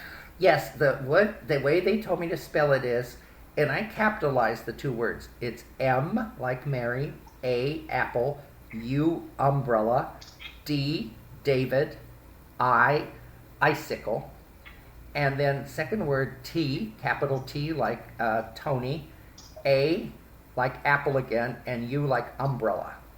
Mauditau. I'm being told that it comes... See, you had a very significant life in what we today see as Africa, even though we kind of look at Egypt as kind of this long ago culture. It was still in Africa. And there's something about Mauditau connected to the ancient, not maybe today's land of Africa, but the ancient land, which is Egypt and the African continent itself, the African area itself. But it's some kind of ancient wordage, but it's also spiritual title when it's put together. And it's something that gives you the power of a lioness, the power of a tigress, the power of the feminine side of cat and cat energy. And it's an honor and an earned title. You don't just get it because of honor, you get it because you've earned it too. And it's both. And it's also a life direction. One thing is, Sagittarius is the astrological sign associated with all animals. And you have a Sagittarius ascendant. And I've noticed when people have Sagittarius on the horizon, coming over the edge of the earth when they're born, they have a major part of them connected with the animal kingdom. They love pets. They love animals. They're very nurturing when it comes to not as much plants, but more animals in the world. And then a lot of times when Sagittarius is rising, you get a person who's a veterinarian or a zoologist or someone who involves with animal research or animal medical research, serums and vaccines and things. But it's very much an astrological sign connected with animals of the world, and your chart was set up with that. Now, what about this sunset birth? The sun was going down over the western horizon. There is symbolically an animal connected to that. And I got this from Native American people who told me about these animal images. And I got them from a Cree, C-R-E-E nation, First Nation person from Canada. And I got them from an American, or should I say North American, U.S. Tribe. And they had the same animals. Both Native peoples told me that the western horizon is connected to the bear, the great bear. And the sun was hugging the western horizon. It was still overhead, but it would very soon after your birth go down and set below the horizon. And that's connected to the bear, and that's why children take a teddy bear to bed with them at night, because the western horizon is associated with night, sunset, going to bed, or eventually going to bed. And they could take the image of all kinds of stuffed animals to bed, but why did it become a bear? Why does a bear become the companion taken to bed? Well, the Native people explained to me that the bear is the animal of the western horizon. And so, since your sun, S-U-N, is near there, you also have kind of a astrological connection to the great bear and to bears and to the Ursus or Ursa creatures too on the planet, because your sun is in the area connected to the great bear. They told me that the east, where the sun rises, is connected to the eagle, because they both said that to me. They said the eagle rises up into the air like the sun rises over the horizon. So the eagle is the animal associated with the east and with the point of sunrise. To the north, it's the great elk or the deer, and that's where reindeer come in. And they said that's why the image of Santa Claus and the North Pole and reindeers and deers being associated with the north and North Pole comes from, because of the connection with the great deer and the north. And they said the south is connected to, what did they say? The coyote. One said sometimes some of us see it as the wolf, but we see him as the coyote, because the coyote is a trickster in their belief system, and the southern wind could be a tricky wind. It could bring rain, it could bring great heat and dampness. You get tricked in their view from the south wind, and that's the coyote energy. Now, these native people do an honor ceremony every day in the four directions. They bow to the west and honor the bear. They bow to the north and honor the great elk or deer. They bow to the east to the eagle, and they bow to the south and honor the coyote. And I found that at first kind of fascinating, and I began applying it. And if a person was born near sunset, as you are, I realized that you also have a certain link in this lifetime to the great bear and to the bear spirit. Of course, that's what the native people would say, would be the bear spirit that kind of helps and guides you. The great Ursus or bear spirit. I don't want to go off too much here. What questions do you want me to answer before I go on? Because there's other things I could tell you. No, just please go ahead. All right. Now, since I mentioned planetary positions, you've got Saturn at 29 degrees. And the 29th degree is the last degree of an astrology sign. And you don't have anything else at 29 degrees. And 0 degrees would be the beginning of a sign, and you don't have anything at 0. But you have Saturn at 29.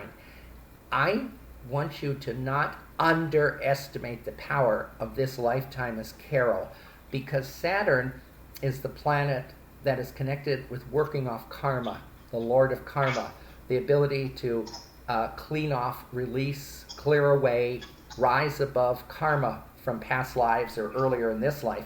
And you have that Lord of Karma planet, Saturn, at 29 degrees.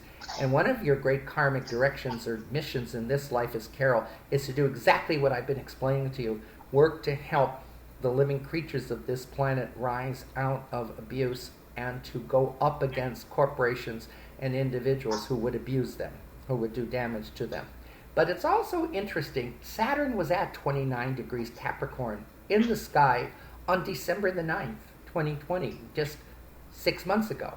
And that was very difficult for you. As you were getting near the ending of last year, you were kind of the end of your rope a lot. You were in a lot of things started really being tough on you. Could have been your health.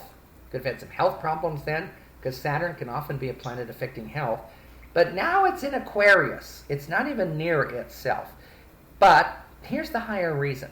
When somebody has Saturn at 29 degrees, it means this is some type of completing life. Oh, it doesn't mean this is your last incarnation, but it means you've kind of, everything came to a head, a zenith, an apex, a conclusion, and this is the life, or as Carole, in which you're taking all kinds of stuff on and clearing the air and aligning and getting the action done and organizing and directing. This is kind of like a fulcrum or directed life based on actions and accumulations of many lives coming to somewhat of a head or a zenith in this lifetime.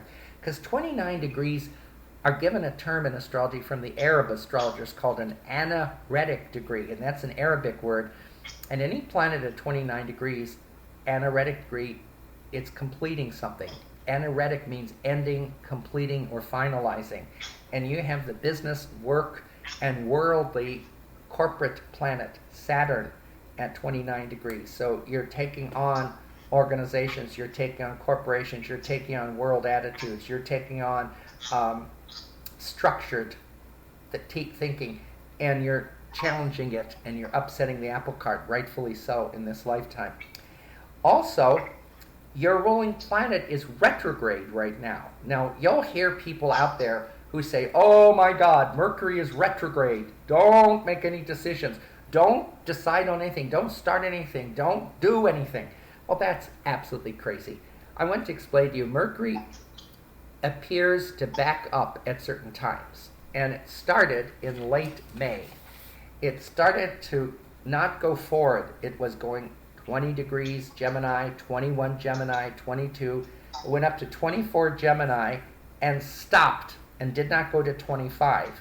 And that was Saturday, May 29th. It started backing up Saturday, May 29th. It started 24, 23. Well, right now, it's around 21 degrees Gemini, 24, 23, 22, 21. It's going to keep backing up until we get to June 23rd, a couple days after the longest day of the year. And it'll stop. And we are in a phase from May 29th to June 23rd at the time of this reading and the time of your birthday in which Mercury is retrograde. Unfortunately, this got into the lexicon of the world and got into world mindsets as this terrible thing. And I know people who do not know one thing about astrology, except they'll say to me, well, Mercury's retrograde now, isn't it? And isn't that bad? Well, unfortunately, it's gotten stuck in the world's mind. Mercury retrograde isn't bad. It just delays things and extends things to take a little longer. The retrograde will be over before much longer. I mean, we'll be at the 23rd before we know it, of June. And then we won't have another retrograde for 3.5 months or so of Mercury. But also, a retrograde is the best to do a life review, as we're doing in this reading, and the best to organize and reorganize your office, your business, your goals, your directions, your work. And it's really good to start something that you know is going to expand into something else, that's going to end up being one stepping stone that will lead to other greater stepping stones.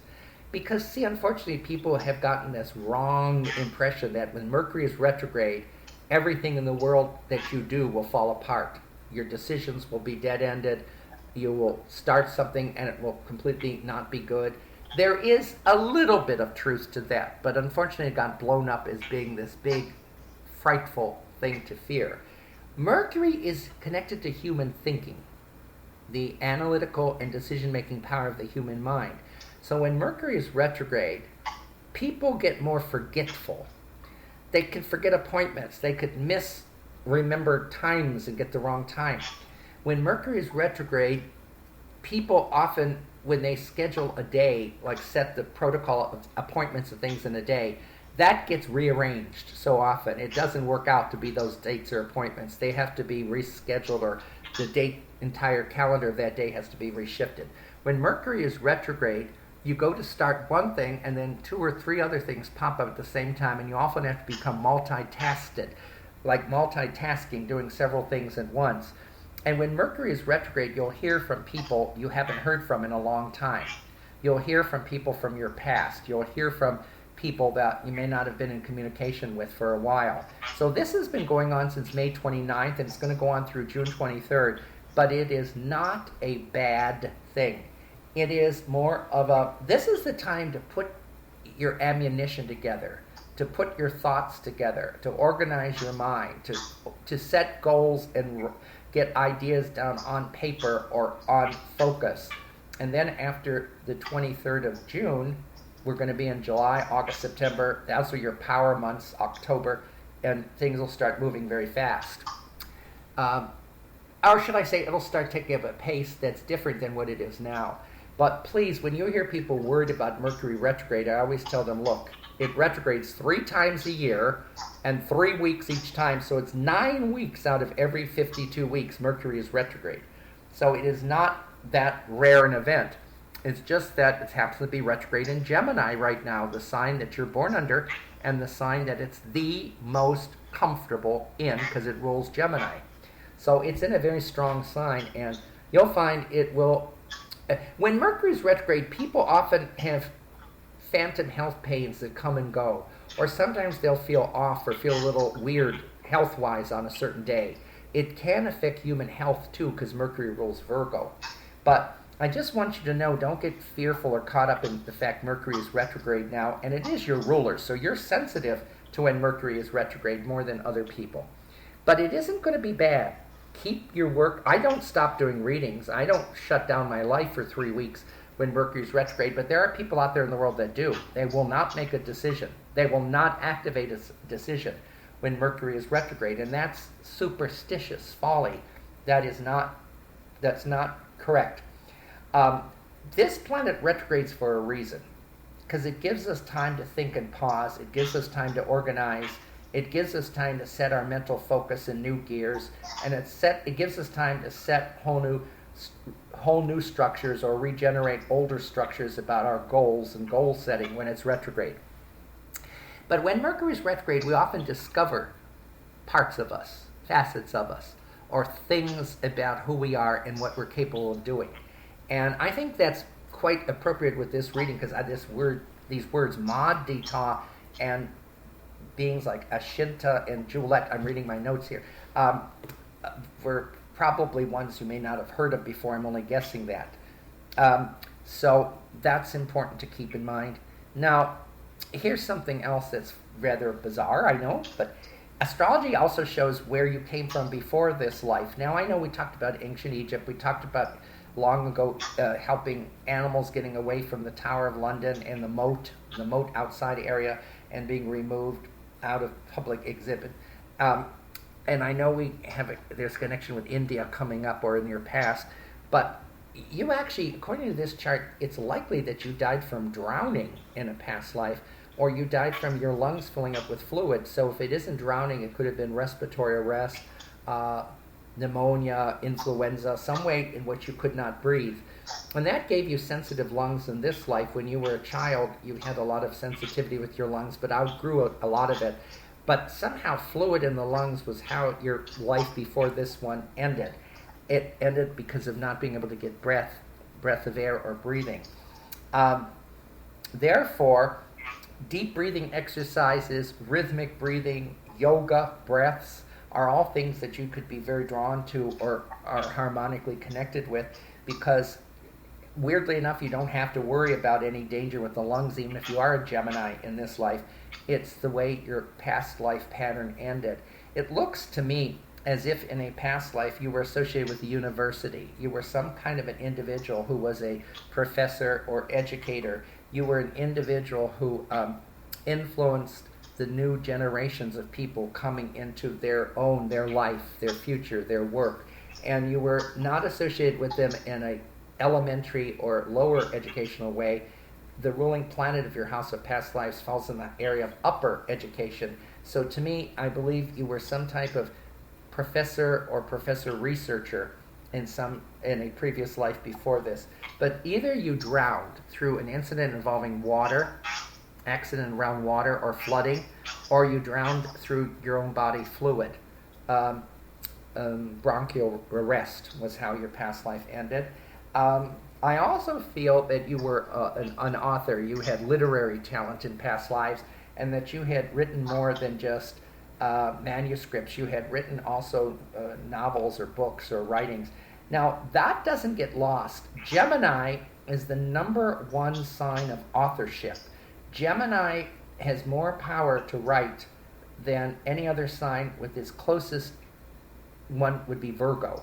But Gemini can write even more proficiently than even Virgo. So writing your story, writing down your directive in life and your feelings and conveying those to others and having others respond has been very much connected to a potential that you have in this life.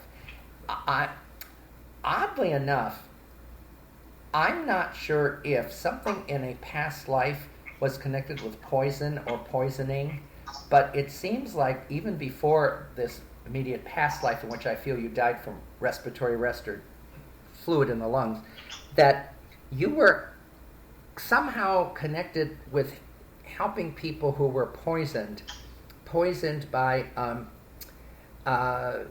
lead or poisoned by chemicals in foods or something.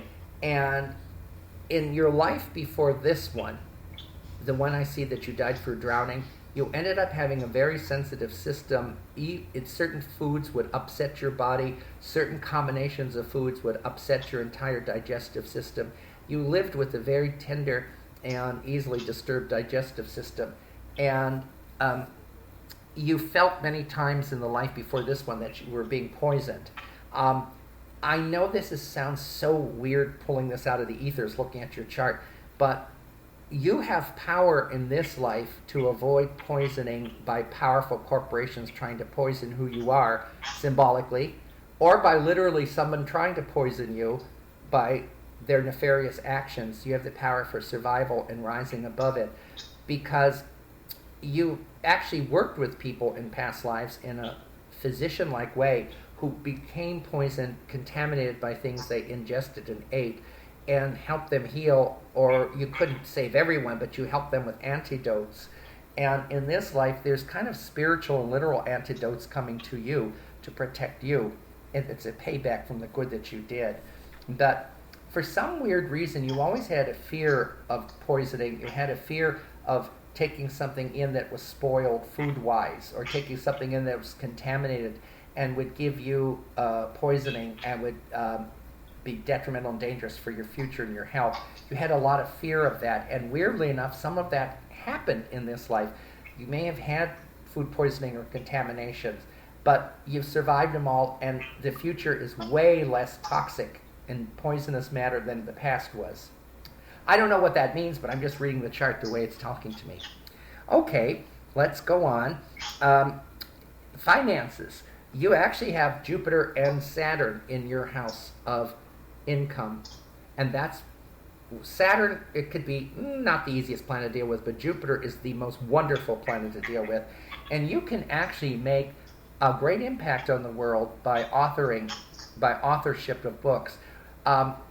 You're going to have a life evolvement, or life step-by-step evolvement in your life as Carole, that people will keep saying to you, you need to write a book.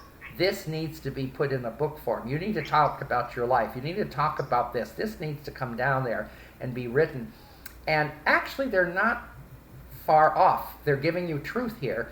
So what I believe you should be doing is, in this lifetime, authorship or writing can be a very big, powerful factor. And this is not ego. This is not self-serving. But don't be afraid to write about what you have come to understand, your philosophy, your belief, your life experience, and then write about what's happened to you. You've had a lot of drama and a lot of complicated stuff happen in life. You had emotional people turn on you. You had emotionally unstable people. There might have even been some emotionally unstable people that you thought of as like family or like extended family that kind of turned on you. And you've actually had a life that some of it is almost amazing and really should be revealed or written down with others. This is very complicated. Finances. Your chart actually has Jupiter going through the financial house right now. And so that's another reason why you are winning or winning anything that's up against you, and you can come out ahead financially as well as victory-wise in a decision being made in the legal area. So it isn't just a legal by name win, it could also be a lawsuit and collection of true money and financial remuneration from it being rewarded. Also, I don't know where this comes in or what you're going to be starting between now and 2023, because that's your big year. I see you getting a lot of interviews, like you're being interviewed by media. I see you being interviewed because of winning this victory, this legal decision, and I see you getting some media about this. In other words, it's, again, more than just an obscure David versus Goliath. There's something that's public about you in your chart. And there's something out there that when you not only win this, it becomes something that people note and people comment on and interviews come from it. And I also see this being another factor getting in for writing. You must understand there are going to be people in their own lives to different levels of being Davids up against Goliaths. And that could be corporations, that could be treacherous people, that could be ways they've been cheated. When it, and if you decide to write, and I hope it's when rather than if, realize you'll be helping those same people understand the strength and power of them being a David and winning over that Goliath energy. And your writing can inspire way more people than you ever think it would. And there are people out there today that don't know your name, that don't know who you are. And you could write, and they will receive, find, and read that writing, and that can transform their life. So you have power to help people transform by showing them never give up, pay attention to the details, don't let the small things scare you, organize and reorganize. And with that in mind, you could really set this pattern into action. Now,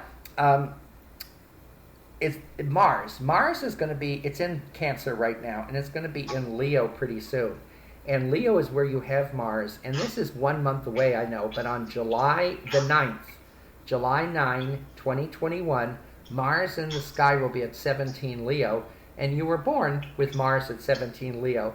This is called a Mars return, and we get that every 2.5 years. So it's not that rare, but it is a time of gutsiness, and it is a time of great health, and it is a time of healing. Mars is connected to our immune system and our ability to fight off infections and our ability to strengthen our body and to purify it, to clean it, to cleanse it, and to give it greater energy. And anyone who's got Mars in Leo, Mars will be going through Leo very soon, and your actual Mars event will be the 5th, the day after Independence Day, the 5th, 6th, 7th, 8th, 9th, 10th, 11th, 12th, and 13th of July. So from July 5th through the 13th, Mars will be near its place at birth, and you're getting what is called a Mars return, and that's high energy. That's very, very good for health. It also means that if you have a health problem now, and you have anything you're working with now that's not totally balanced yet, healed yet, corrected yet, addressed yet, in just a little over a month, or just about a month from now, you're going to get a Mars return, and your body will take on the ability to heal and empower itself. Or you can have medical help that will correct it, and you could be very successful in having that corrected. Then on the 17th of July, Mars will be on your other Leo planet, Uranus. Now, this is an interesting transit. It's only 5 days long. It's July 15th through July 19th, 15th, 16th, 17th, 18th, 19th. please do not buy any new mechanical things, appliances, televisions, computers, cell phones, automobiles.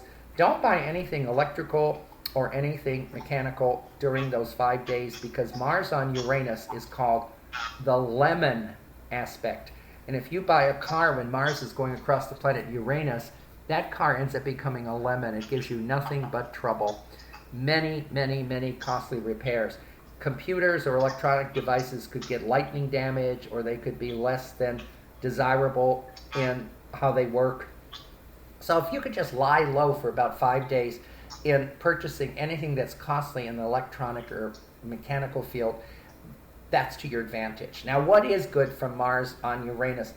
Uranus rules astrology, and the real impact of this reading isn't today on your birthday, or even in the next few days. The real impact will be a little over a month from now, when we get to the time around July 15th through July 19th, because that's when I feel that Uranus rules astrology, and we're doing an astrology reading where the real impact from Mars going over that will show what's really starting to kickstart in July that this reading predicted about on your birthday.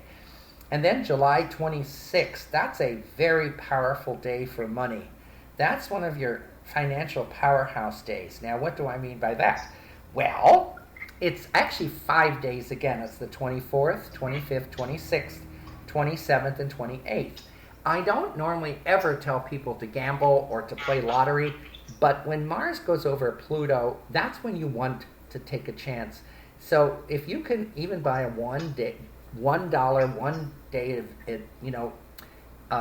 dollar ticket for the lottery on the 24th, 25th, 26th, 27th, and 28th of July, you have a greater chance to win. If you have to choose one day, choose July 26th. That is also a very good day if you're going to open a new business, if you're going to launch a new enterprise, if you're going to expand into a second job.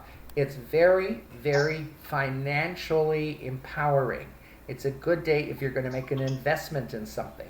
Put money into real estate, put money into a certain purchase or stock or precious metals. Because whenever Mars moves over Pluto, what we do produces money in the future. Pluto is not this minor little tiny planetoid like they're saying. It's the ruler of the very intense and scoped in and focused sign of Scorpio. Scorpio is not a weak sign of the zodiac. They're ruled by Pluto. And Pluto is a Latin word, and it means the one of wealth, the rich one. And Pluto, that little planet, is one of the most money-producing planets of all. When you look at charts of big corporate leaders, heads of who's who in commerce, business, and industry, and the billionaires of our planet, they tend to have very prominently placed Plutos in their chart, and that's one of the reasons why they became so wealthy. The other wealth-producing planet is Jupiter. But when Mars goes over Pluto, we have a much greater chance to win in games of chance or in investments.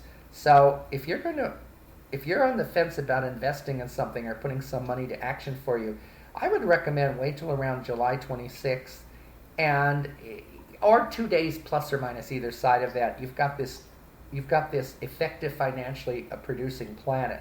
Now, it doesn't mean you're going to guarantee a win in a lottery, but you will tend to win more than you would lose if you have Pluto being aspected. And then here we come to the period right after Labor Day, and we're at September 10th. Mars will be in Virgo, and it'll be right on the top of your astrology chart, September 10th.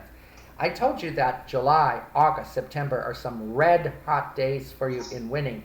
Now, the period from about July the 5th through July 13th is one of the best.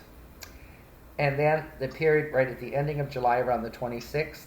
And then this period in September around the 8th, 9th, 10th, 11th, and 12th. Right after Labor Day this year, Mars is in the last part of Virgo, and it's right crossing over the top of your career house and going into your function in the world, and that is another type of high victory. Now, I know you have all 3 months nonstop of July, August, and September, even late June and into October, but you've got all 3 months plus, but there's highlights in those 3 months of even more powerful times.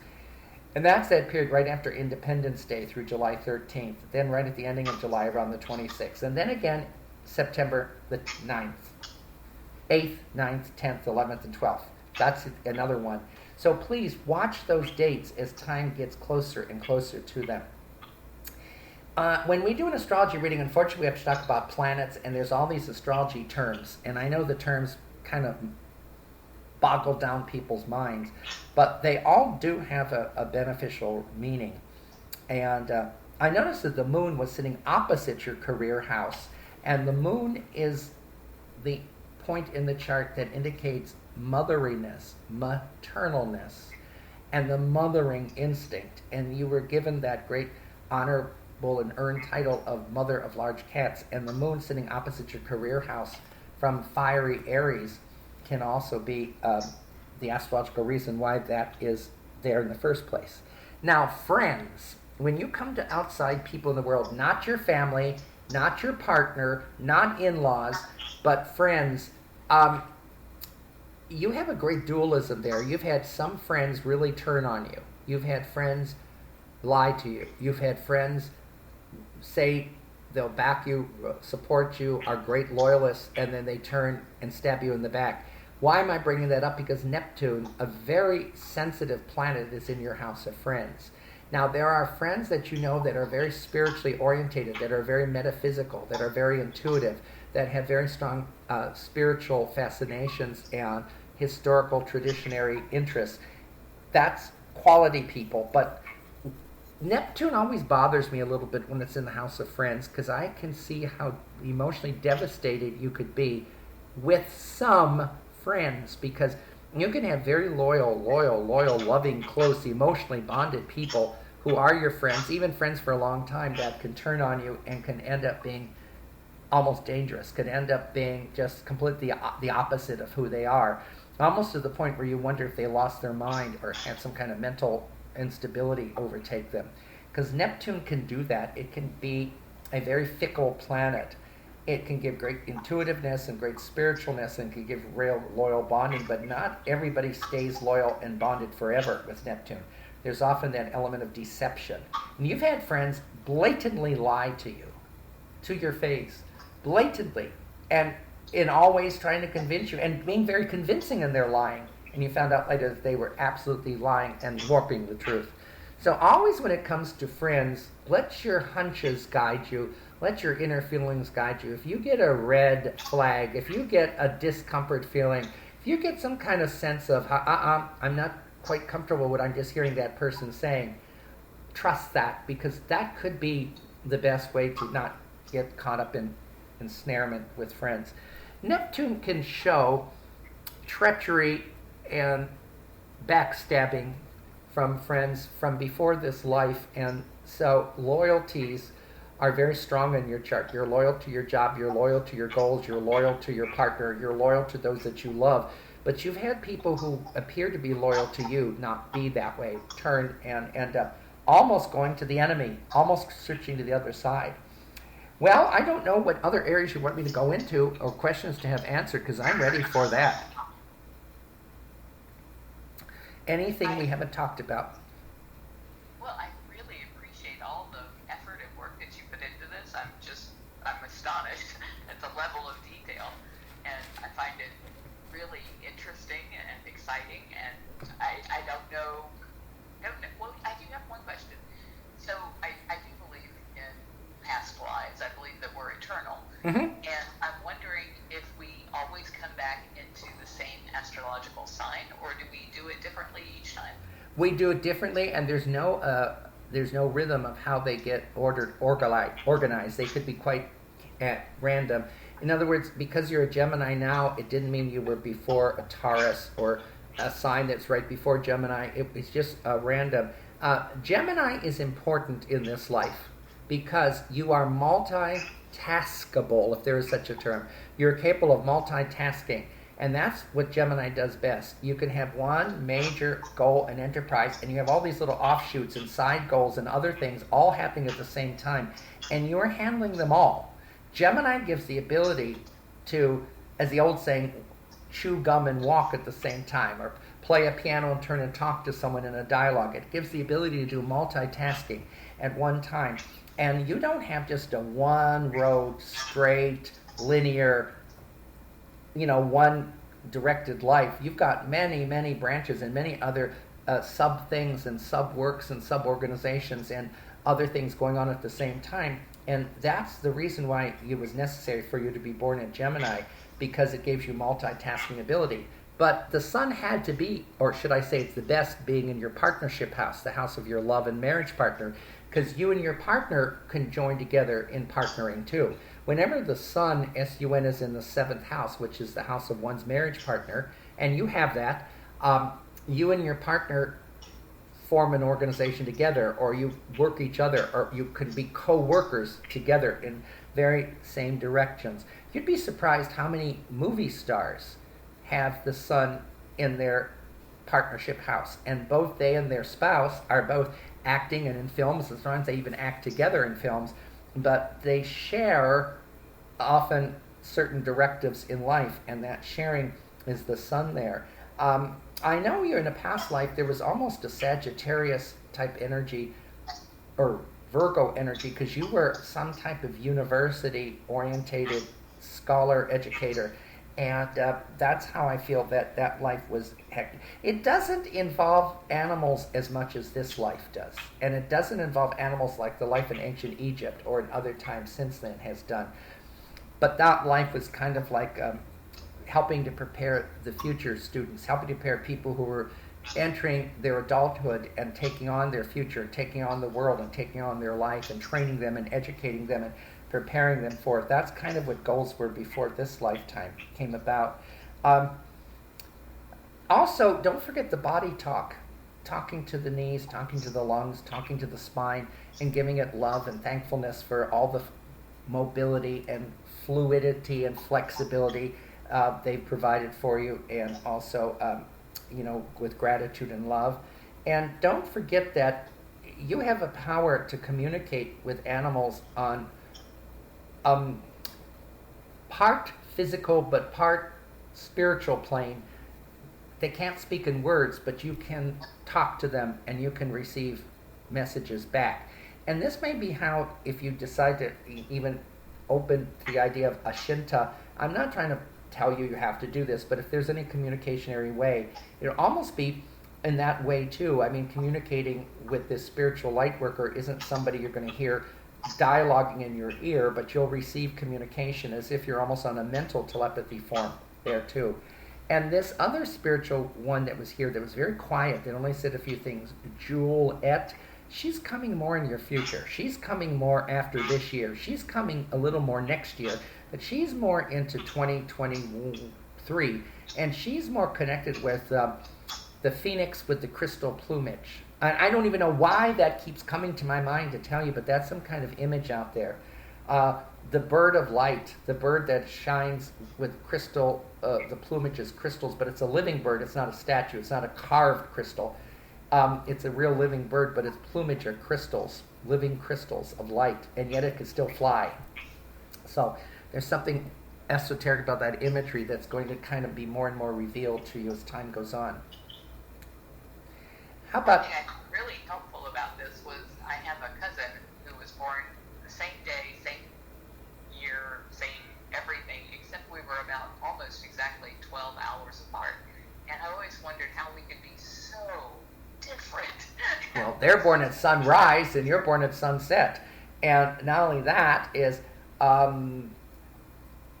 I don't know where the sun would be in their chart, if it's in the first house on the eastern horizon or rising into just the low eastern sky, but they could be domineering. And if the sun is there, sometimes, I don't know, I'm just speculating wherever the sun is. If it's in the first house, they could be a dominating, controlling type person. Not that you're not, but they could be very, very, very, very different. And in the same day, that's why people say, I don't know my time, let's just say 2 p.m, I won't do their chart, because I could be reading totally somebody else, and none of it will come true then.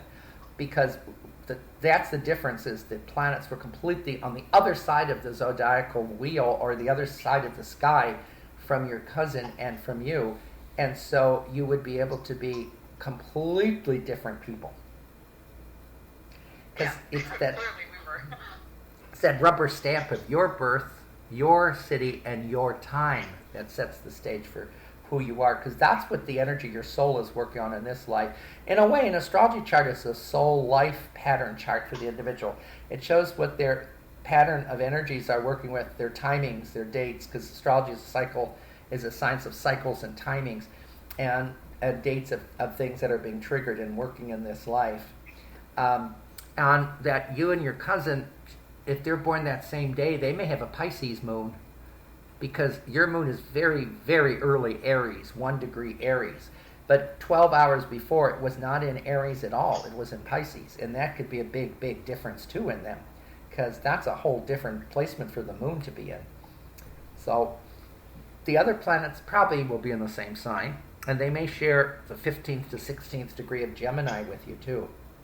So, well, is there anything during the course of this reading that you wanted to have me repeat or go back and explain again? No, you did an excellent job, and this was so delightful. It was probably the best birthday gift I've ever had. So thank you that's very much wonderful, for your Carole. time. You obviously spent a lot of time on this.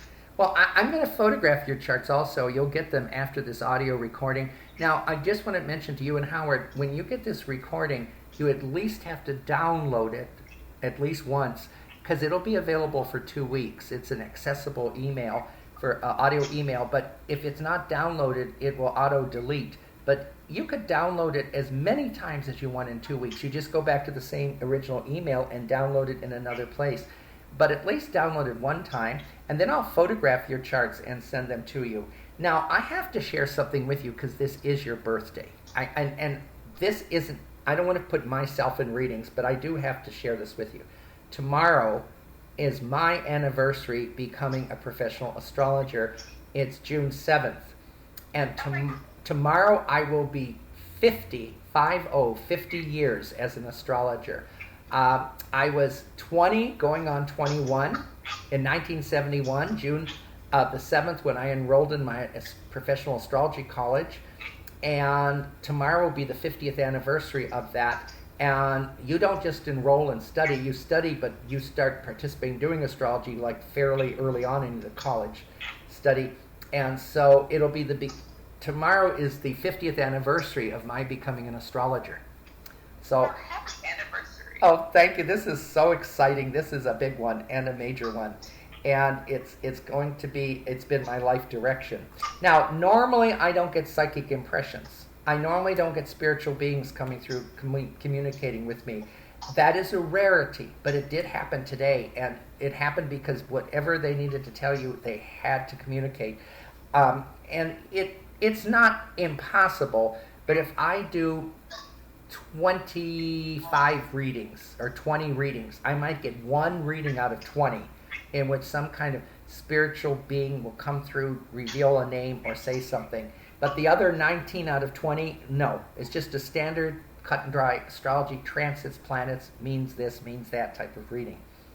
So, and astrology is very misunderstood. Please, if you get people that read those sun sign columns in newspapers and magazines, tell them to stop it, because that's not what astrology is. You can't take 1/12 of the world's population, one sign, 1/12 of the population, and attempt to give a common prediction for them. That's impossible. You have to base it on the real astrology chart of when they're born, their date, and their personal chart pattern. And look at how different your own family relative, born the same day you were, but 12 hours difference in personality, how different they are, because even on that same day, the pattern of the planets were completely on the other side of the wheel from where they were with you. So. Yeah, and just for feedback for you, I have had two spirits that have been with me my entire life. I have two white cats, statues here in the living room that are big cats that represent what those spirits have looked like to me my entire life. So I find that just fascinating that you would assign names to them, because I've never had names for them. So that was really interesting. Well, Madita is your earned and bestowed an honor and power title. All I can ask you is keep asking what language that came from. I have no idea. Maudi and then Tau. The Ta sounds Greek or something like that, but I don't know about Mahdi. And it's not Mardi. It's not like Mardi Gras. It's Maudi, Mahdi.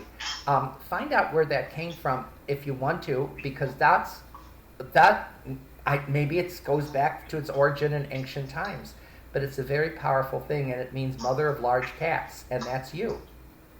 I know that MAU is the word for cat. It is? Yeah. Oh, I never heard of that. Like they make that now sign. So the earliest word for cat was Mao. Maudita. Maybe it's Maudita, because I thought I heard her say Maudita, or that's how I pronounce it. Well, M-A-U-D-I, well, there.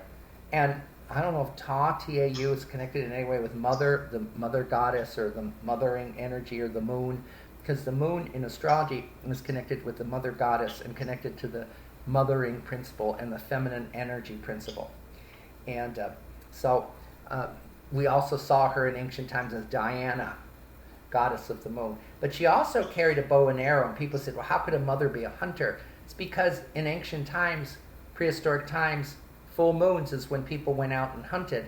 They would see the landscape. Animals were more active, so they would go out and kill more animals, and then they would bring them back. And in caves, every 27 or 28 days, they found huge, greater deposits of animal bones in excavations. And they knew people feasted more. They had more food. They had more kills. So full moons were when people would go out and hunt, and that's still in our ancestral memory. So that's why a lot of people today get stirred up during full moons, that they don't realize why, or get inspired, or get energized, or go a little wild. It's because primitive people were hunters, and they hunted at the full moon. And that's why Diana, the goddess of the moon, was also the goddess of the hunt, because the full moons was when people did more hunting than any other time of the month. And it's also when they ate more and had more food available to them because of the hunting. And so there is that connection there. And all of these, astrology ties in with mystical traditions, and there's all these symbolic things that when you study them, they become very interesting how they interlace. That is interesting. Well, our ancestral lineage, our ancestral history, our ancestral link goes back to people being stirred up in the full moon. Males were out hunting, females were cooking more, and both were eating more and had way more food and had a much more action-oriented time of the month. It's the greatest amount of food was recovered, and the hunting at night made sense because the moon illuminated the landscape, and the animals are more stirred up by the moon, and they're out moving about more. So that would fit why the full moons are ancestrally linked within our minds and human psyches. So, is there time for one quick question from me? Oh, anytime, Howard. Please excuse me for not talking to you. Well, Carole had history of unsuccessful male relationships that, and she went to a hypnotist and came away from that realizing that she found herself repeatedly drawn to the same kind of person. And then, so she decided, I'm going to look for somebody totally different. And then, very shortly after, she met me and said, The love of my life. And said, boy, he's totally different. And I'm not going to tell you how different.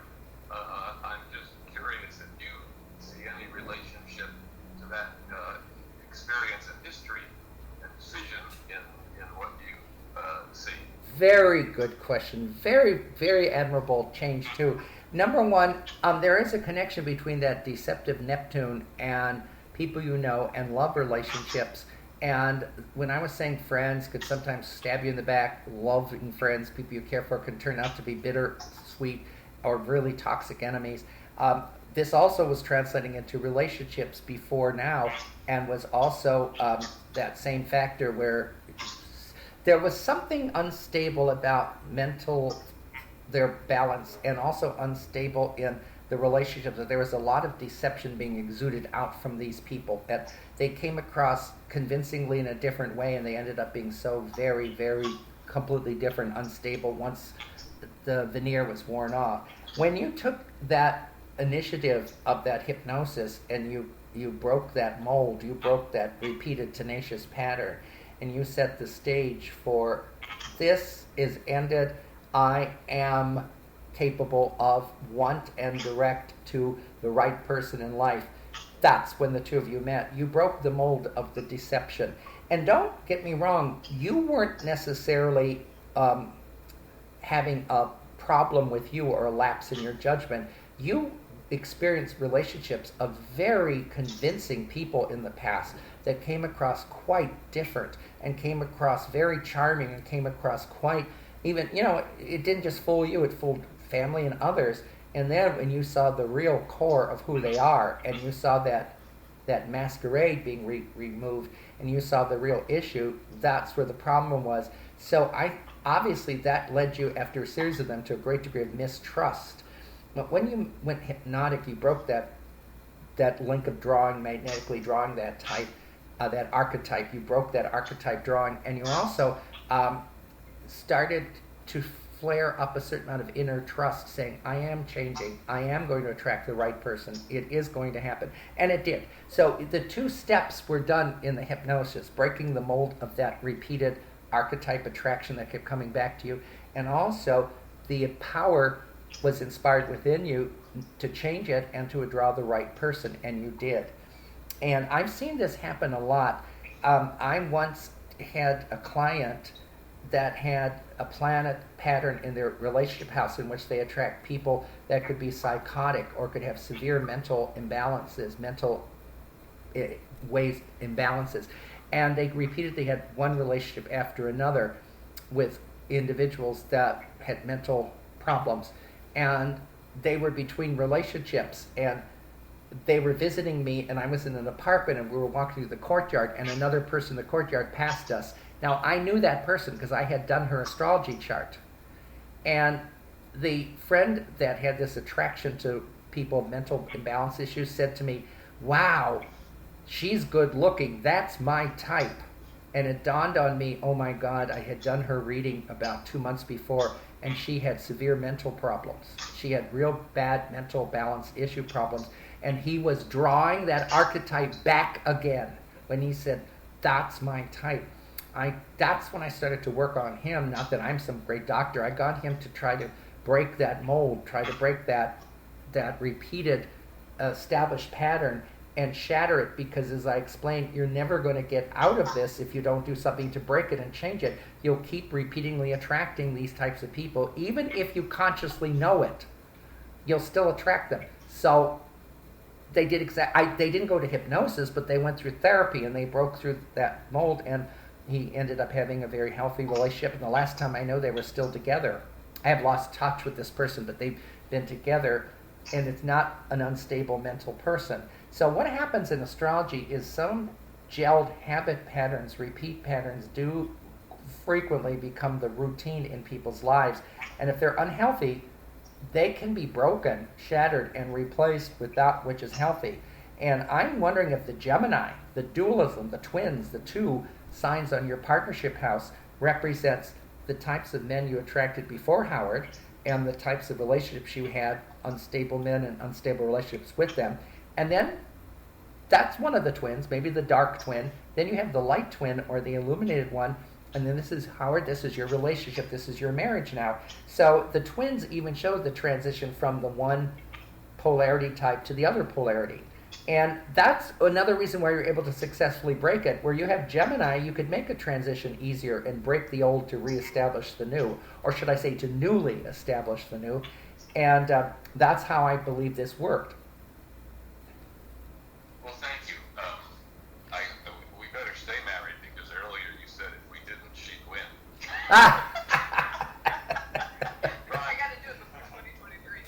By the way, in the past with these unsuccessful relationships with men, did you have a lot of men that were control freaks who came in and they came in as kind of nice but ended up becoming domineering in all levels in their lives afterwards with you? Absolutely. Well, I'm saying that because the sun is the key to power and control. And it also, when carried to a harsh level, is control freaks and taking and running roughshod over everyone and being total in dominion over life and everyone around them on its harsh side. And you've got the sun in your house of relationships, and that's a common factor, believe it or not, with people that have the sun there in any sign of the zodiac. Could be any of the 12 signs. If it's in the 7th house, the house of relationships, they can have their share of attracting control freaks. And then after that, when they break that mold, the sun transforms from control freaks and micromanaging everything around them to an individual who becomes their future partner of success and power and leadership in their own right, in their own work, and in their own role in the world. Well, that was certainly described Howard. He is the polar opposite of every man I have ever encountered, and it's just makes me so happy every day. We still haven't had our first fight. We've been together since 2002, and we have not yet had a fight because he's just such an amazing person. Well, that shows your great power for compromise. That's extremely good to hear that. And that means that that power isn't going to go away. It's not a temporary thing. It's been around, and around means it's there permanently. It also could be in the future as well as the past, so that this is very favorable. And you can negotiate, you can compromise, you have that flexibility there that you don't see in a lot of relationships. Now, there are the people born under Leo, which is generally July 21st to August 21st. They're ruled by the sun. And you could see diversity even in the Leo populations of the world. You'll get some Leos that are total control freaks that manage everybody, including their home. They don't have a division between business leadership and running and take charge and home. They control and run and, run roughshod over everyone. And then you get the other type of Leo that's got this great, healthy feeling of success about themselves and do, through their sheer applied effort and time, rise up to positions of authority and rise up into positions of empowerment. And they also know when management at work is necessary, and then when one's own home life is necessary, and they don't combine the two and run everyone at home roughshod. They know leadership at work and personality interludes at home are two different things. So you could even see that because the sun is a very powerful thing. Obviously, it gives life to the whole solar system. And you could see Leo people emanating energy that's very much like the sun. It's odd to think that our star, even rules one sign of the zodiac, but Leo people have the honor to be ruled by the sun. But they also can be among, if that sun is afflicted, making hard aspects or angles to other planets, they could be some of the most controlling, unyielding control freaks type in the world. They could be so harsh to deal with. Depends on how the aspects occur. Aspects are angular distance energy from one planet to another. They bring out harmony in certain distances between them. They bring out harshness and stress in other distances. And that's why some people will talk about having an afflicted chart with a lot of harsh aspects or a better chart with a lot of good aspects. And it doesn't mean the better chart's always going to win, but the better chart always has more resolvableness. And how do we get harsh aspects versus good aspects? It is also karma coming out. People who've done bad things, who've really done harsh things, tend to have aspects in their chart of very hard angles between planets. And they have much more challenging personalities and much more difficulty rising above that. Others who've done good things, who've earned things, who've done benevolent things for the world tend to have better aspects in their chart. But it doesn't mean they were a Saint Teresa or Mother Teresa and another one was Hitler. It just means that it's interesting that we never get away with anything. Even if we think we've done it, we have to pay back at some time, even in a future life. Our actions eventually catch up with us. This was exceeded expectations. Thank you so much. And it really made it a special day. So, Ron, I appreciate it very much. Well, listen, I told you I was going to talk a lot, and I really am honored that you say that. Thank you. And I, again, want to say happy birthday to you, Carole. Birthdays are very special to me because that is what everyone who comes to me has to provide is their birth date, because that's the time their soul came into this world. And so that's why it's very important to celebrate that. People say to me, oh, they were just for children. I don't celebrate birthdays. I said you should, because you've completed another year in life. You're starting another year. And you also, that's the day you came into this world. So it's your sacred day, if there is such a thing. It's very important to keep that in mind throughout your whole life. I'm always available. If you know anyone that wants a reading, have them contact me and I can get their birth data and set up an appointment. I'm definitely going to do this for my daughter. I think she would love it. Well, that sounds excellent. Well, I'll get this uploaded and turned to an audio email and sent to you. And then I'm going to photograph the two charts, the big wheel, which is your birth chart with the colored planets, and then the smaller wheel, that's the progress chart that I was using to look ahead for things now and the future. And they'll both be coming to you too. And thank you again for this honor to do your birthday. Have this special day do the greatest pleasures you want to unfold today, because it's your special day. Thank you. And the same to you, Howard, whenever your birthday comes up. Well, my birthday is a day away from Mary's, so you'll be busy with Mary. Oh, so it's Taurus. Okay. And mine's coming up in another month. I'm in July. Well, happy anniversary tomorrow. Oh, this is a big one. I mean, I've been watching this one for a while. And I was doing a little bit of astrology on my own, but just very primer, not really knowing what I was doing astrology till I enrolled in this astrology college. And I went all the way through bachelor's, master's, and doctoral in it. And boy, I'll tell you, it was hard study. This is not an easy subject. This is a tough subject. It's so technical, but interesting.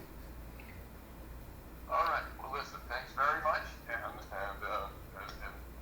you'll enjoy tomorrow. Bye-bye. Thank you, and we'll talk, I hope, again sometime. Goodbye now. All right.